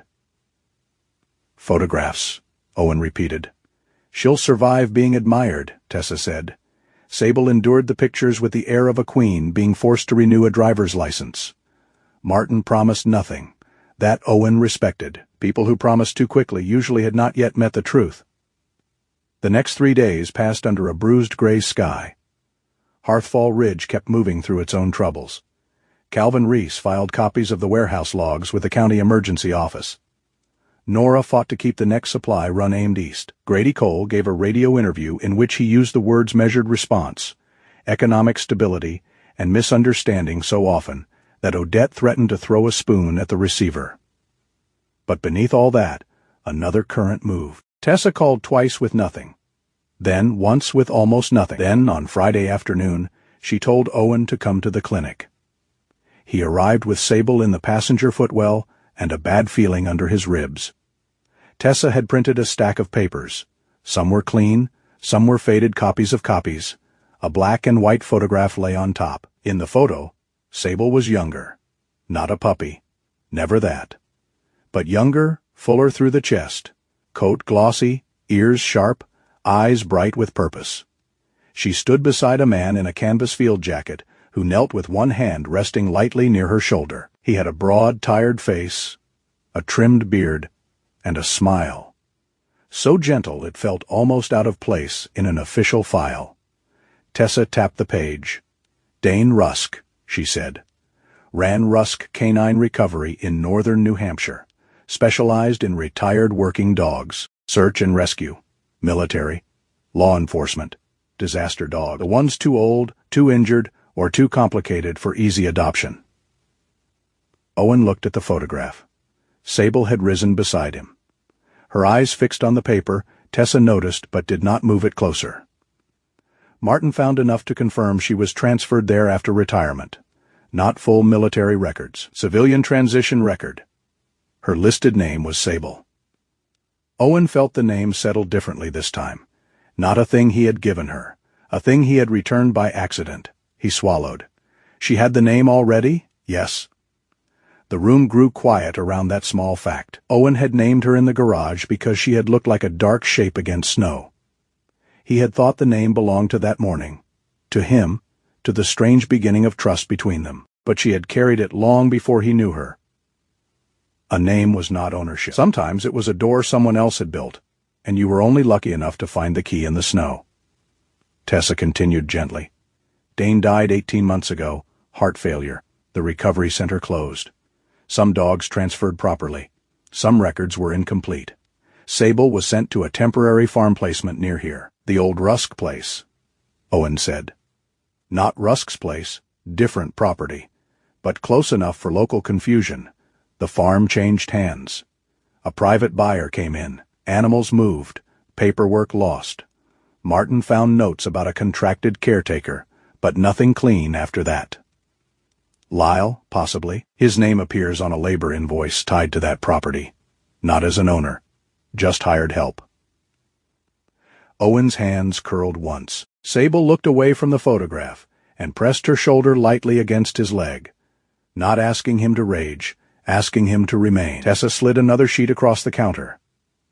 There's a living emergency contact, Dane's sister, Naomi Rusk. Owen's first response was not relief. It was fear, sharp and shameful. Emergency contact meant claim. Claim meant someone might come. Someone might take Sable from the garage, from the blanket near the stove, from the passenger footwell where she had begun to sleep during short drives. Someone might say thank you, Owen, and remove the one living creature that had taught him to knock on doors. He hated himself for thinking it. Tessa saw enough of his face to understand. She may have been looking for her, Tessa said. Owen looked at Sable. Sable looked at the old photograph. She should know, he said. Though it cost him. Tessa's expression softened in that narrow way of hers. Yes, she should. Naomi Rusk arrived 2 mornings later in a small blue Subaru crusted with road salt. The snow that day was bright. The kind that fell in slow shining pieces, more blessing than threat. Owen had cleared the yard twice before she came. Though he told himself it was for the clinic van, the rescue truck, anyone. Not for a woman driving from New Hampshire with a dead man's memories in her passenger seat. She stepped out of the Subaru slowly.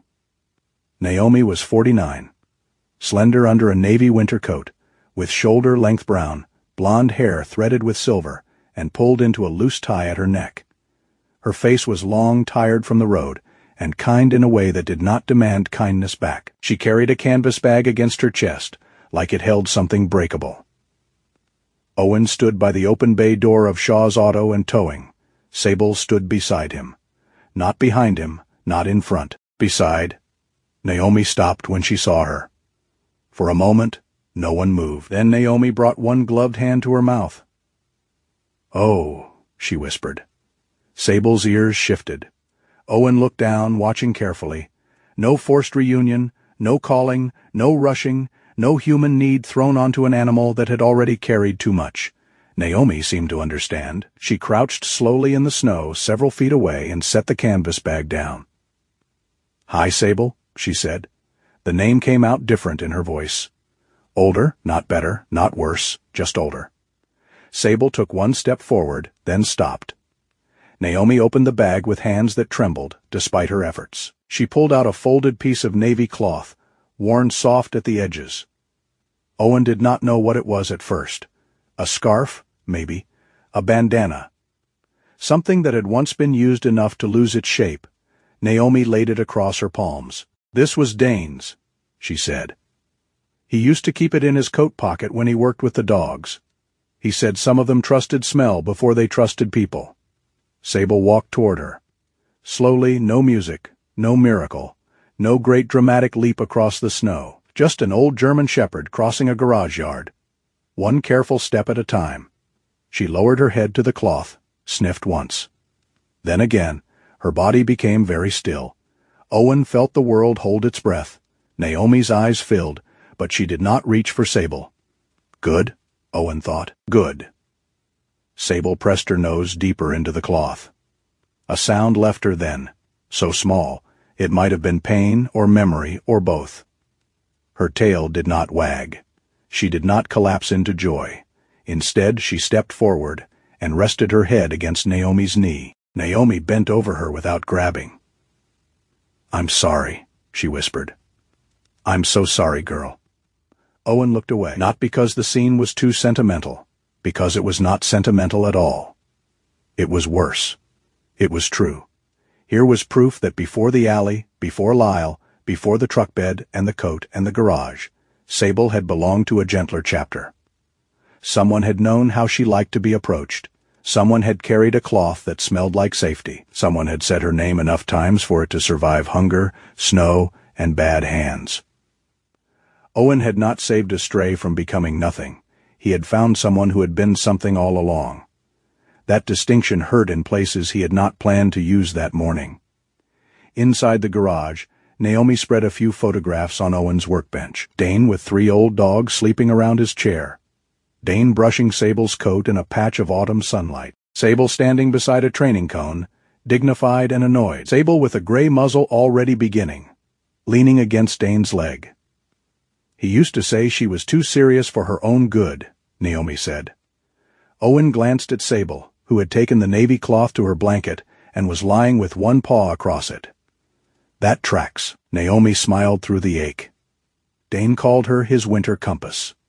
She could find a person in bad weather better than most people could find their own kitchen. Tessa, who had joined them quietly near the office door, shot Owen a look. Owen ignored it. Naomi ran a thumb along the edge of one photograph. When Dane died, everything became paperwork. Lawyers, transfers, bills, property, dogs, donors. I thought she had gone to a good temporary placement. Then the placement stopped answering. The farm sold, I called, I emailed. Everyone told me records were being updated. Her voice thinned, but did not break. And then there was nothing. Owen leaned against the workbench. That wasn't your fault. Naomi looked at him. Maybe not, but fault and grief are old friends. They visit together whether invited or not. No one spoke for a while. The stove popped softly. Snow slid from the garage roof in a muffled rush. Sable breathed from her blanket, nose tucked against the cloth. Finally, Naomi looked at Owen. She's safe here. It was not a question. Owen answered anyway. I try. She looks at you like she believes that. Owen's throat tightened. She looks at doors like she believes they're plotting. Naomi laughed softly, wiping at one eye. That too. Then she said the thing Owen had both feared and needed. I'm not here to take her from you. The words entered him carefully, like warmth through numb fingers. Naomi continued. I wanted to know she was alive. I wanted to see her. I wanted to tell her Dane didn't forget her.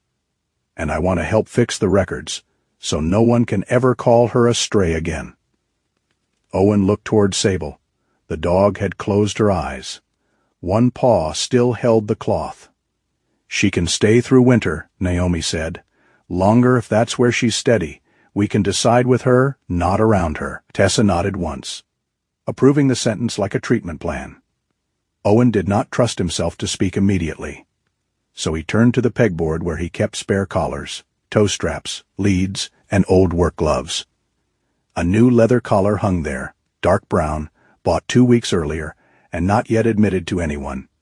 He took it down. From the workbench drawer, he removed the metal tag Tessa had helped order after the partial record came through. It was plain, sturdy, with clean lettering. Sable retired working K9 safe with Owen Calder. He held it longer than necessary. Naomi read it over his hand. Her face changed. Dane would have liked that. Owen cleared his throat. It's just a tag. No, Tessa said. It isn't. Sable lifted her head as Owen approached. He crouched, showing her the collar first. She sniffed it, then looked past him toward Naomi, then back to Owen. Permission, maybe, or patience. He fastened the collar gently around her neck. The new tag settled against her chest with a small metal sound. Not a chain, not a claim, a witness. That night, after Naomi had gone to the small inn near the bakery, and Tessa had returned to the clinic, the garage settled into a quiet Owen did not know how to measure. Snow pressed softly against the bay doors. The stove burned low. The brass gear on his key ring rested on the workbench beside Sable's new paperwork, folded neatly in a file. Owen sat in the old office chair and watched Sable sleep near the stove. For the first time since she had entered his life, she was not positioned to watch all 3 doors. She lay on her side, the navy cloth tucked near her chest, the new tag catching faint firelight each time she breathed. One paw twitched in a dream. Her torn ear flicked once. Then she settled deeper.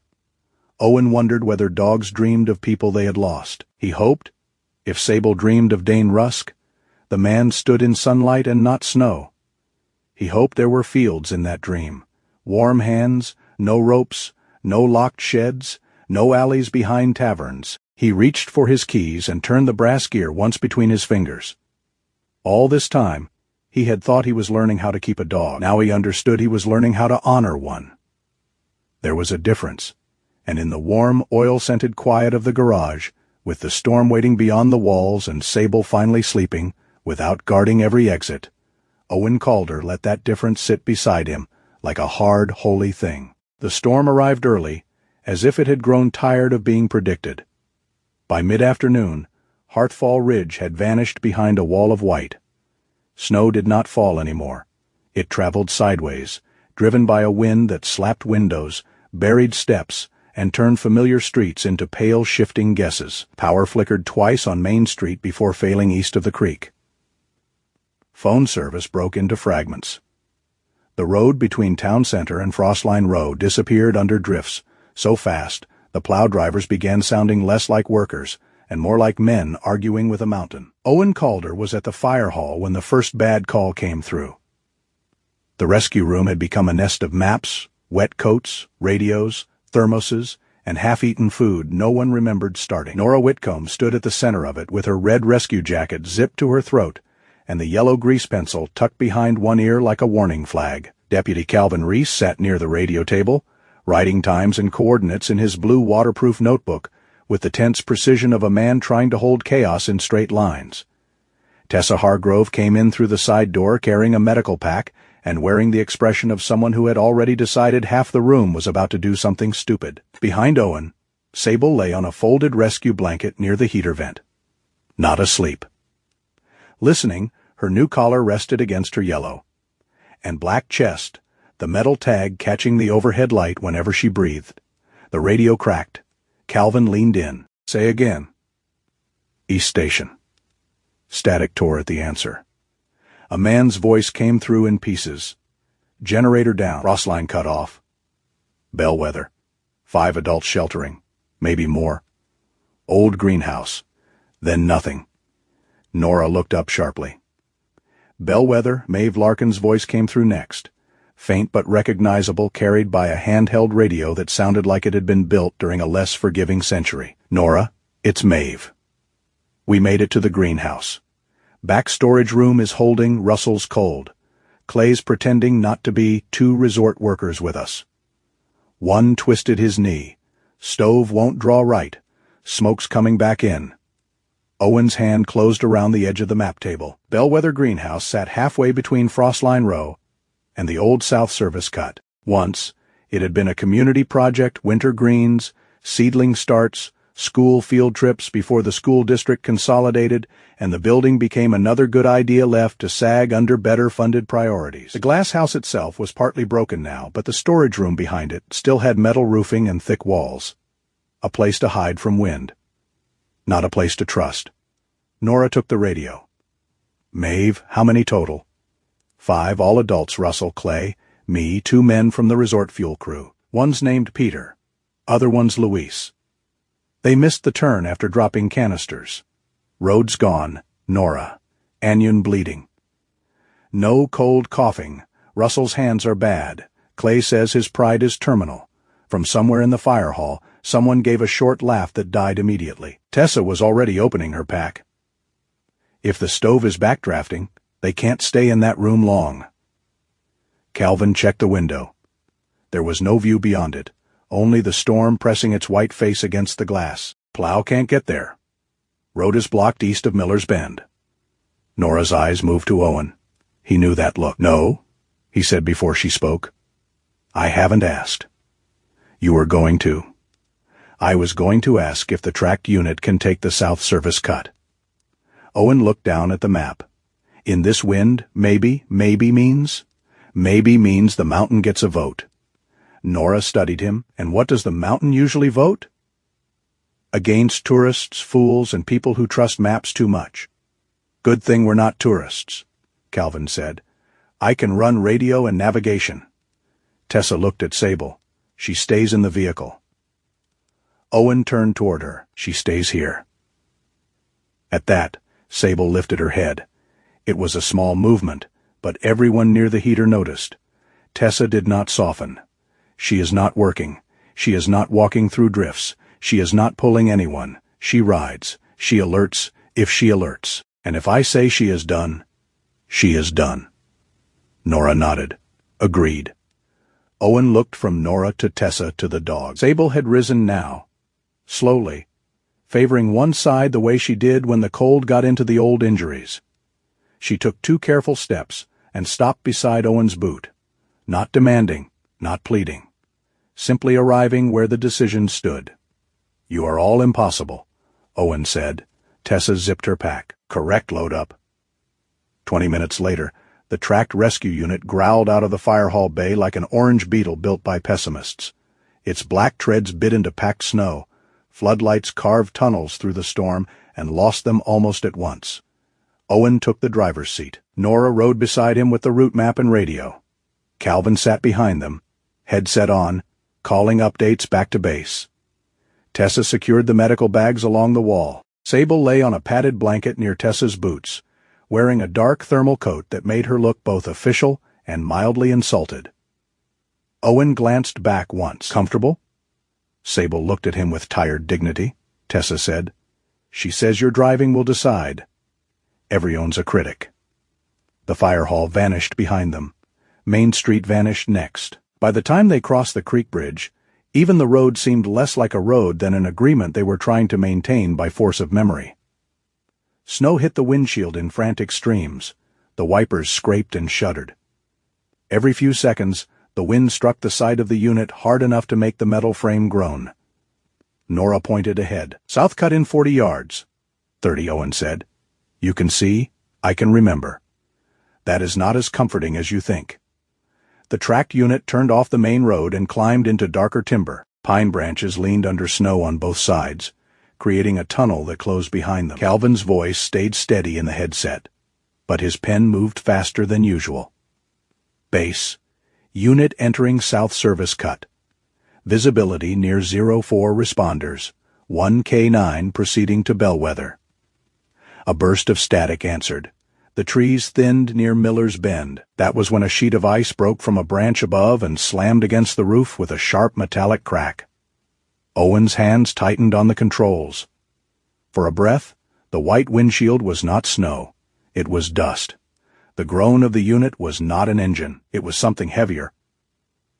Far away, burning under a sun too bright to forgive anything.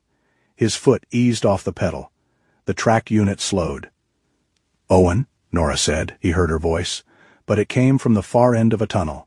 Another crack of wind-blown debris hit the side panel. His chest locked. Then something warm pressed against his elbow. Not hard. Not dramatic. Sable had risen as far as Tessa allowed. Her muzzle stretched between the seats, touching the sleeve of his olive-drab combat shirt. Her breath warmed the fabric. Her eyes were open and steady, not asking what he had seen, not pitying him for seeing it. Only reminding him where he was, Vermont. Snow, Nora beside him. Calvin behind him. Tessa's hand on Sable's harness. People alive ahead. Owen inhaled once, rough and deep. The cab returned. He put both hands properly on the controls. "I'm here." Nora did not fuss. She did not ask if he was all right, because she knew better than to demand a lie in bad weather. Instead, she said, "Good, because the road is about to become rude." Owen gave a short breath that might have been a laugh. Road's always been rude. He eased the unit forward. The first tree lay across the cut half a mile later, not large enough to stop them entirely, but heavy with snow and angled badly. Owen and Calvin cleared enough branches with a handsaw and tow line to squeeze past. Tessa stayed with Sable inside, monitoring her breathing and gums with the merciless attention of a field doctor who happened to treat animals. At the second obstruction, the wind had packed snow against the slope so high the treads began to slide sideways. Owen corrected slowly, resisting the old instinct to force the machine through. Force broke things in weather like this. So did pride. Nora watched the slope. Left side drops. "I know. Right side banks. I know that too. Just making conversation. You're terrible at it. Drive." They moved inch by inch. The unit lurched once, recovered, and climbed over the drift with a hard metallic shudder. Calvin let out a breath behind them that he probably wished had been silent. Then Sable lifted her head. Tessa saw it first. "She's scenting." Owen slowed. "No walking," Tessa warned immediately. "I didn't say walking." Sable's nose worked toward the side vent. Her ears tilted forward. Owen cracked the vent open half an inch, and bitter cold knifed into the cab. Beneath it came a thread of smoke. Weak, wrong. Not clean chimney smoke, choked smoke. Nora leaned toward the windshield. Bellwether should be northeast. Owen turned the unit slightly. Wind's carrying it low. Calvin checked the map. If they're in the storage room, it's just beyond that line of birch. There were no birches visible, only pale ghosts moving in snow. Owen drove another 100 yards. A dark shape appeared ahead, then vanished, then appeared again. The broken ribs of the greenhouse roof, glass panels white with snow, metal frames bent like frozen bones. Behind it crouched the storage building, low and square, its chimney coughing smoke that the wind immediately shredded. Nora lifted the radio. "Base. Unit has visual on Bellwether." Static answered. Then Odette's voice broke through unexpectedly from the fire hall relay. You bring my people home, Nora. Nora's mouth tightened. That's the plan. Owen parked as close as the drift allowed. The moment he opened the door, the storm hit him full in the face. Snow filled the gap between glove and sleeve. The air was so cold it seemed to ring inside his teeth. Calvin, line from unit to door, Nora ordered. Tessa, medical kit, Owen, entry. Sable stays, Tessa said. Sable stood in the back, tense but contained. Owen pointed at her. Stay. This time, she did. Whether because she obeyed him or Tessa's hand was on her harness, Owen chose not to investigate. They fought their way to the storage room door with the guide rope between them. Calvin secured it to the unit, then to a metal post near the greenhouse frame. The old structure moaned overhead, glass ticking beneath snow weight. Owen banged the door with his fist. Maeve, a voice answered. About time. Clay was about to start singing for warmth. Don't let him. They forced the swollen door open. Smoke and cold stale air rolled out together. Inside, 5 adults huddled in the dim room. Maeve sat upright on an overturned crate, purple scarf wrapped around her head, face pale but eyes fierce. Russell Dean was beside her, hands tucked under his arms, beard frosted. Clay Booker sat near the stove, grinning weakly under a wool cap. Shaw, Clay said, voice hoarse. I improved the place while waiting emotionally. The 2 resort workers sat near the wall, both in dark fuel company jackets. One, broad, shouldered and younger than Owen by a decade, held his knee with both hands. The other, Luis, had a scarf over his mouth and kept coughing. Tessa moved first. No one stands fast. I check you before you move. Nora pointed at the stove. Shut it down. Bad draw. Owen crossed to the vent pipe and saw the problem. Ice and packed snow had blocked the outside cap, forcing smoke back into the room. Another hour, maybe less, and this shelter would have become a trap. They worked quickly, not beautifully. Real rescues never were.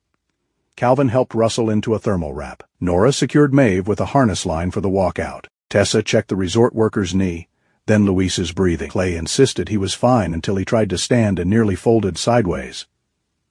I meant spiritually, he said. Then spiritually use my shoulder, Owen told him. The first trip to the unit took Maeve and Luis.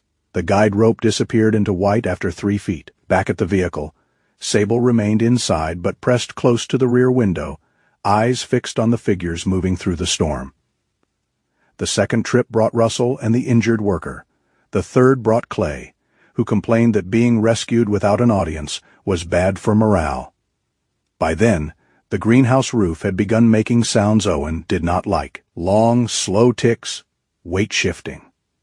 Old metal remembering it was old. Inside the storage room, Tessa grabbed the last medical bag from the floor. Oxygen kit? Owen looked toward the corner near the broken interior doorway that led into the glass house. One hard case sat there, partly behind a fallen shelf where Tessa had set it while checking Luis. I've got it. Nora caught his arm. Leave it. It's right there. The greenhouse frame groaned. Tessa looked up. Owen. He pulled free, already stepping toward the corner. Then Sable barked, once sharp enough to cut through wind, metal, and every bad habit Owen had ever mistaken for courage. He turned. Somehow she had reached the storage room threshold from the unit. Tessa's hand still gripping the rear of her harness, snow clinging to her coat. She stood stiff, legged at the doorway, not coming in, not retreating. Her body blocked the entry just enough to stop him. Her eyes were not on his face. They were above him. Nora heard it then. A deep, splintering crack rolled across the greenhouse roof. Out, she shouted. Owen moved. Not toward the kit, toward the door. Calvin grabbed the back of his coat and hauled him through as the old glass structure gave way behind them.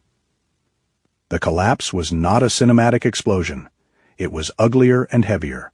Metal bending, glass breaking under snow, a wet thunder of white weight slamming into the space where Owen had been standing. The guide rope snapped tight. Someone cursed.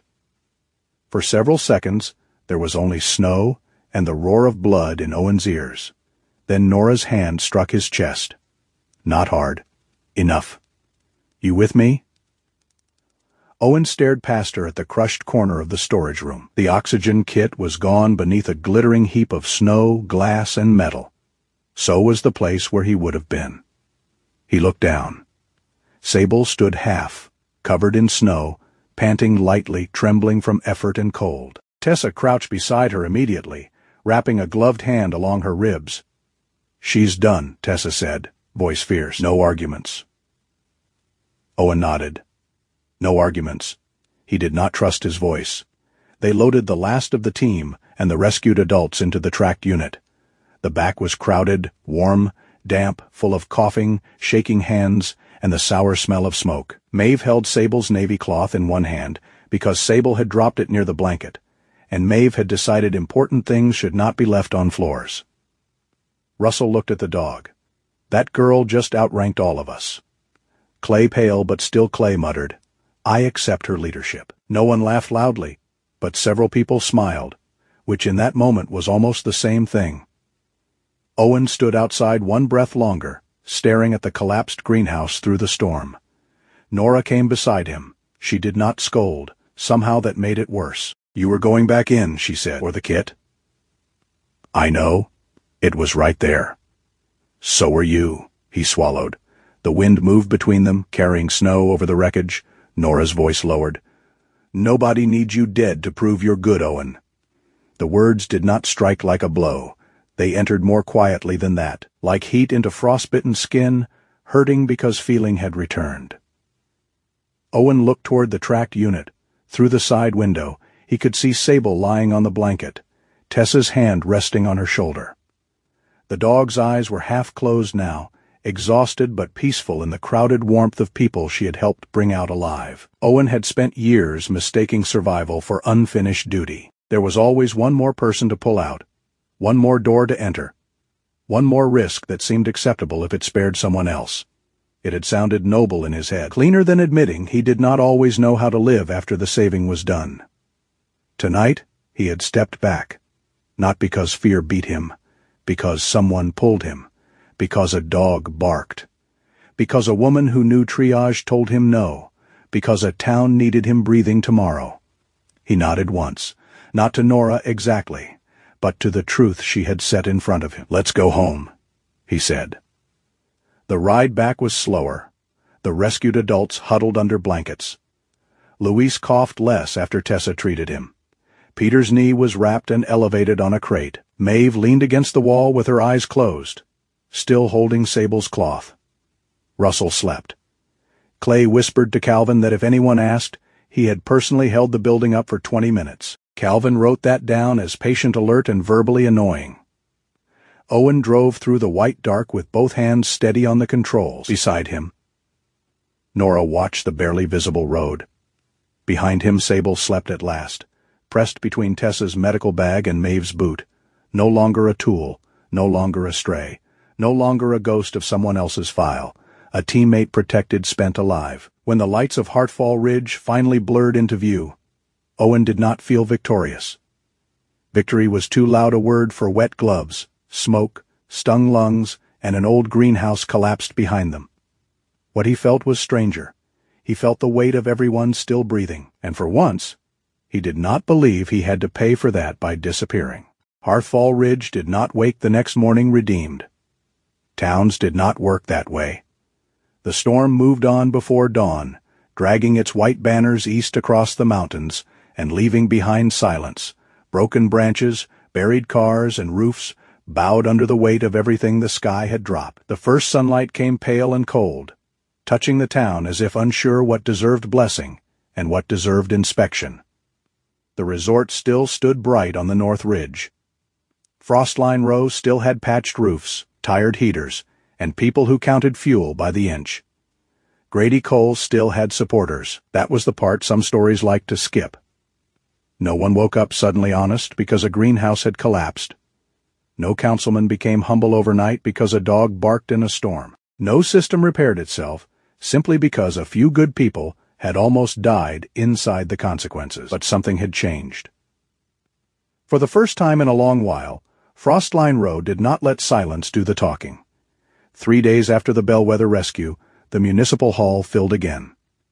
This time, people arrived carrying more than opinions. They brought photographs of empty shelves, copies of delivery notices, logs from radios, receipts from fuel stations, and Maeve Larkin's purple notebook, which had become, without anyone voting on it, the most feared document in town. Owen Calder stood near the back wall, exactly where he preferred to stand. Sable sat beside his left boot. Tessa had allowed her to come on strict terms. Short duration, no crowding, no standing too long, and absolutely no being turned into a mascot for human guilt. Sable obeyed most of those rules with the solemn tolerance of a creature who knew humans required supervision. Her coat had filled out more since the night she climbed into Owen's truck, though her age still showed in the silver at her muzzle and the careful way she lowered herself to the floor. Her brown leather collar rested against her chest. The tag caught the meeting hall light. Sable retired working K9 safe with Owen Calder. Owen had tried not to look at the tag too often. He failed. At the front of the room, Nora Whitcomb laid out the bellwether report with no drama and no wasted words. She explained the timeline. Generator failure, blocked road, smoke backdraft, structural collapse risk.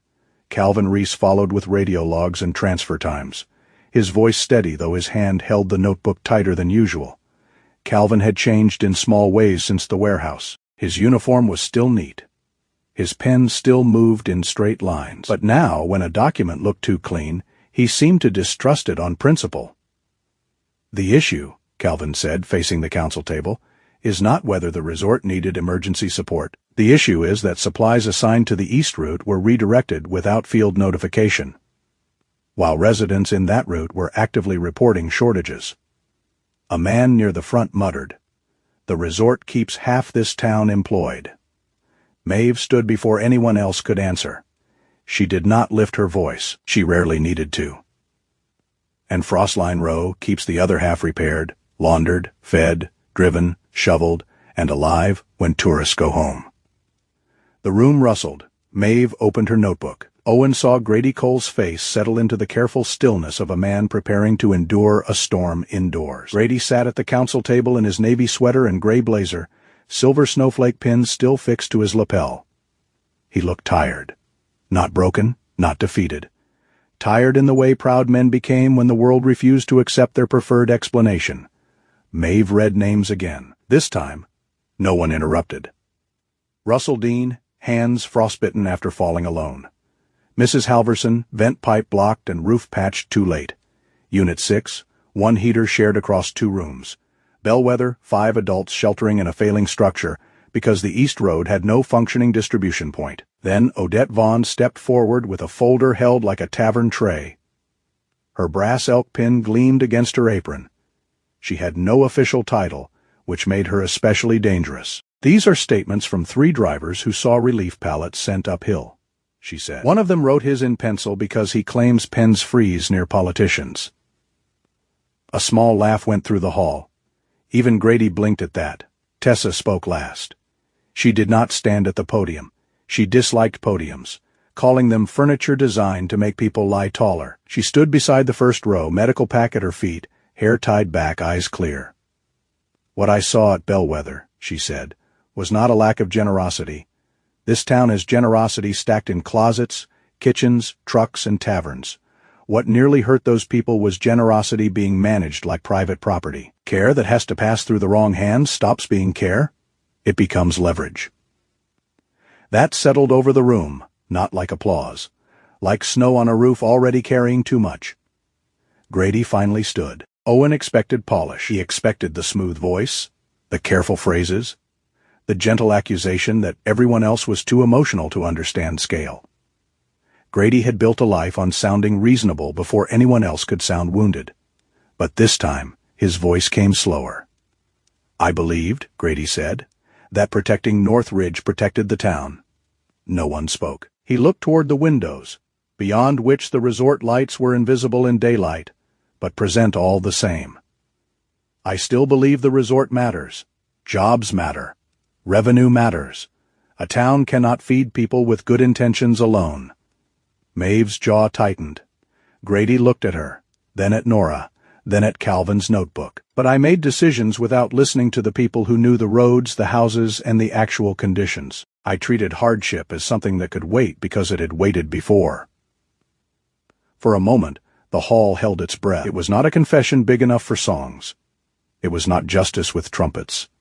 It was a man stepping down from a hill he had mistaken for wisdom. "I will remove myself from winter relief allocation pending county review," Grady said, "and I will support a temporary oversight board." Someone scoffed. Someone else whispered that it was about time. A few of Grady's supporters looked angry. Others looked relieved, which was more complicated. Owen studied Grady and found no satisfaction. The man had not become a villain in defeat any more than he had been a hero in authority. He had simply become smaller, which sometimes happened when truth entered a room and took back the space Pride had rented. Nora stood. "Then let's build the board before the next storm does it for us." That was how Hearthfall Ridge began changing.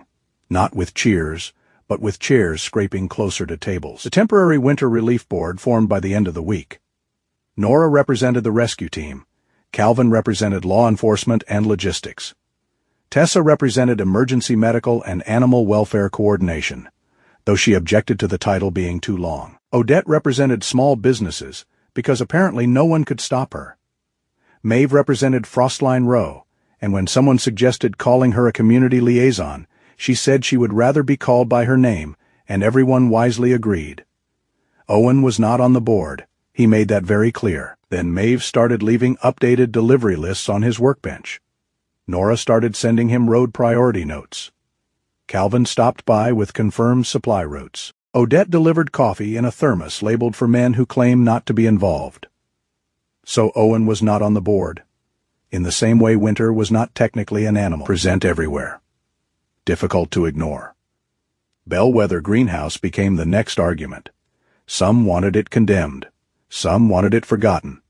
Some wanted a new feasibility study, which Odette said was a phrase invented to bury good ideas in expensive paper.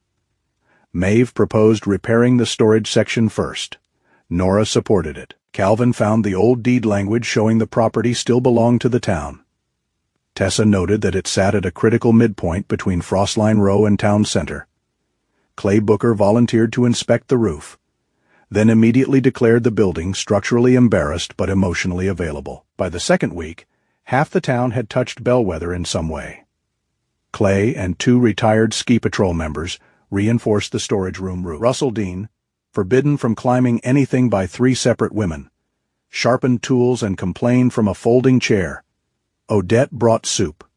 Maeve organized donated blankets by size and actual usefulness, which meant rejecting anything that looked decorative but could not survive a washing machine. Calvin installed a radio relay. Tessa stocked first, aid supplies, and a locked animal care bin for emergencies. Owen repaired the generator. He claimed that was all he was doing. Then he fixed the door, then the stovepipe, then the busted south window, then the old sink line. Sable supervised from a long wooden bench near the wall, lying on her blanket like a retired queen inspecting peasants. Her navy cloth from Dane lay beside her front paws. Anyone who tried to fuss too much received a long amber stare that discouraged foolishness more effectively than posted rules.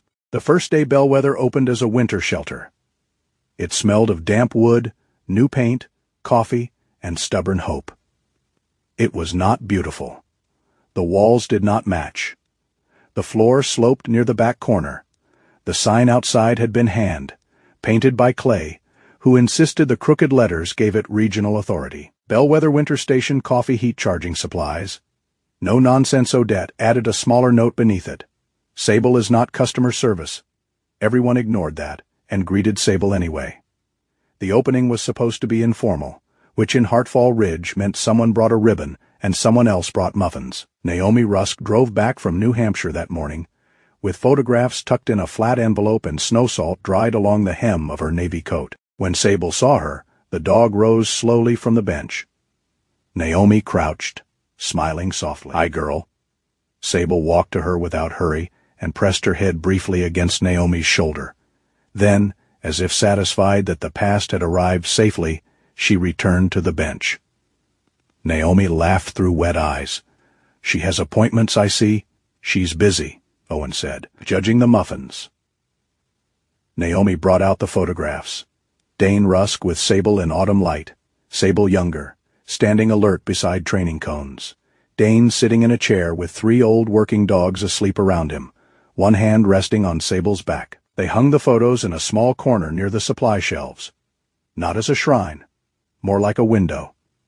A reminder that service did not end when strength faded, and that beings who had carried others still deserved a place to lay down. Owen stood back while Naomi adjusted the last frame. "You okay?" she asked. "No." She glanced at him. He shrugged, but not in a bad way. "That may be the most hopeful thing you've said. Don't spread it around." Too late, Odette had heard. "Owen Calder said something hopeful," she announced. "Somebody mark the date." Owen turned. "This is why people avoid community." "No," Odette said, handing him a paper cup of coffee. "This is why community keeps receipts." Nora eventually tapped a spoon against a mug and called for everyone's attention. The room quieted in pieces. "Owen," she said. He immediately narrowed his eyes.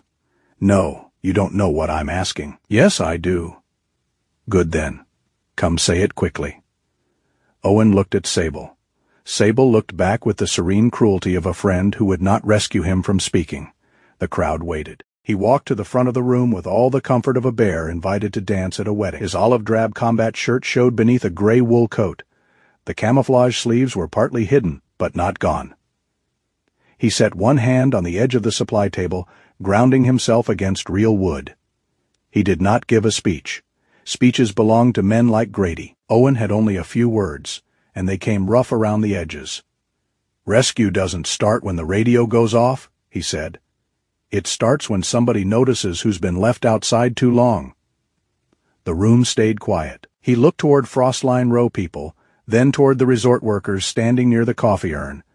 Peter still using a knee brace, Luis with a scarf around his neck. It means blankets get where they're supposed to go. It means roads get checked before they disappear. It means if one side of town is cold, the whole town is not warm. He stopped.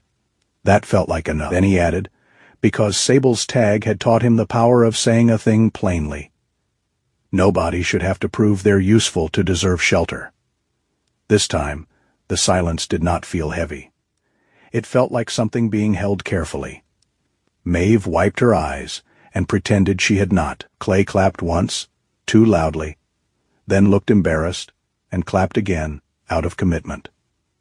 The room followed, not with thunder, but with the uneven warmth of people still learning how to be together without waiting for disaster to introduce them. Owen returned to Sable's bench. "Don't look at me like that," he told her. Sable sneezed. Naomi covered her mouth to hide a smile. Winter did not end after that. Of course it did not. There were still bad roads, late deliveries, arguments in council meetings, and mornings, when the cold came through the garage walls like an unpaid debt. Grady's review continued. Some people said he had been treated unfairly. Others said unfairness had finally learned his address. The oversight board made mistakes. The first version of the bellwether supply chart confused lamp oil with laundry detergent, which Odette declared a very clean disaster. But the deliveries changed. Frostline Row received its fuel vouchers on time. The resort still got emergency supplies, but not by emptying another route in secret. Calvin began posting distribution logs at Bellwether and Town Hall. Maeve added handwritten notes when official language became too slippery. Nora built a storm. Check schedule that included houses, not just roads. Tessa made Sable rest more than Sable considered dignified. Clay repaired things with jokes no one asked for. Odette kept feeding everyone and denying she had a soft heart, despite overwhelming evidence. And Owen stopped locking the garage door before dusk. Not every night, but often enough. People began stopping by, Clay with a roof bracket, Calvin with route updates, Maeve with lists, Odette with pie, Naomi with letters and photographs from Dane's old files. Sometimes they came for help. Sometimes they came to bring something. Sometimes they simply came because the garage was warm and Sable was there. Lying near the stove with one eye open, making sure the human race did not embarrass itself beyond repair. Owen still grumbled. He still disliked cups placed on his workbench. He still answered emotional questions as if they were suspicious engine noises. But he stayed. That was the miracle. If there was one. Not that a town became perfect. Not that a wounded dog became young again. Not that a lonely man turned suddenly bright. The miracle was smaller and harder. The door remained open. One morning after the last heavy storm of February, sunlight broke over Hartfall Ridge with such clean force that every roof glittered. Snow lay deep along the streets, but the sky was blue enough to make even old grief look temporarily manageable. Owen opened the garage bay door. Cold air rolled in. Sable stepped out beside him. Slow but steady, her tag tapping softly against her collar.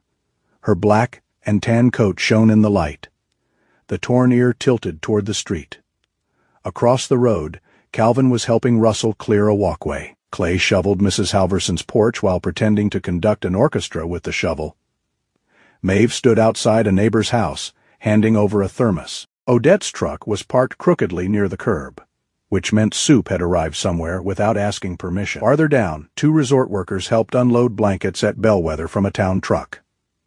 The road no longer looked like a line dividing who mattered. It looked like a road used both ways. Owen slid his hands into his coat pockets. Looks like we're stuck with them. Sable sneezed into the snow with grave disapproval. Owen nodded. Fair. She leaned lightly against his leg, not because she needed balance, because she could. And under the bright winter sky of Hartfall Ridge, a retired Navy SEAL and an old German Shepherd stood at the edge of the open garage, no longer guarding separate doors against the cold. They watched a town learn, clumsily but truly, that no one should have to stand watch alone. Sometimes healing does not arrive like thunder.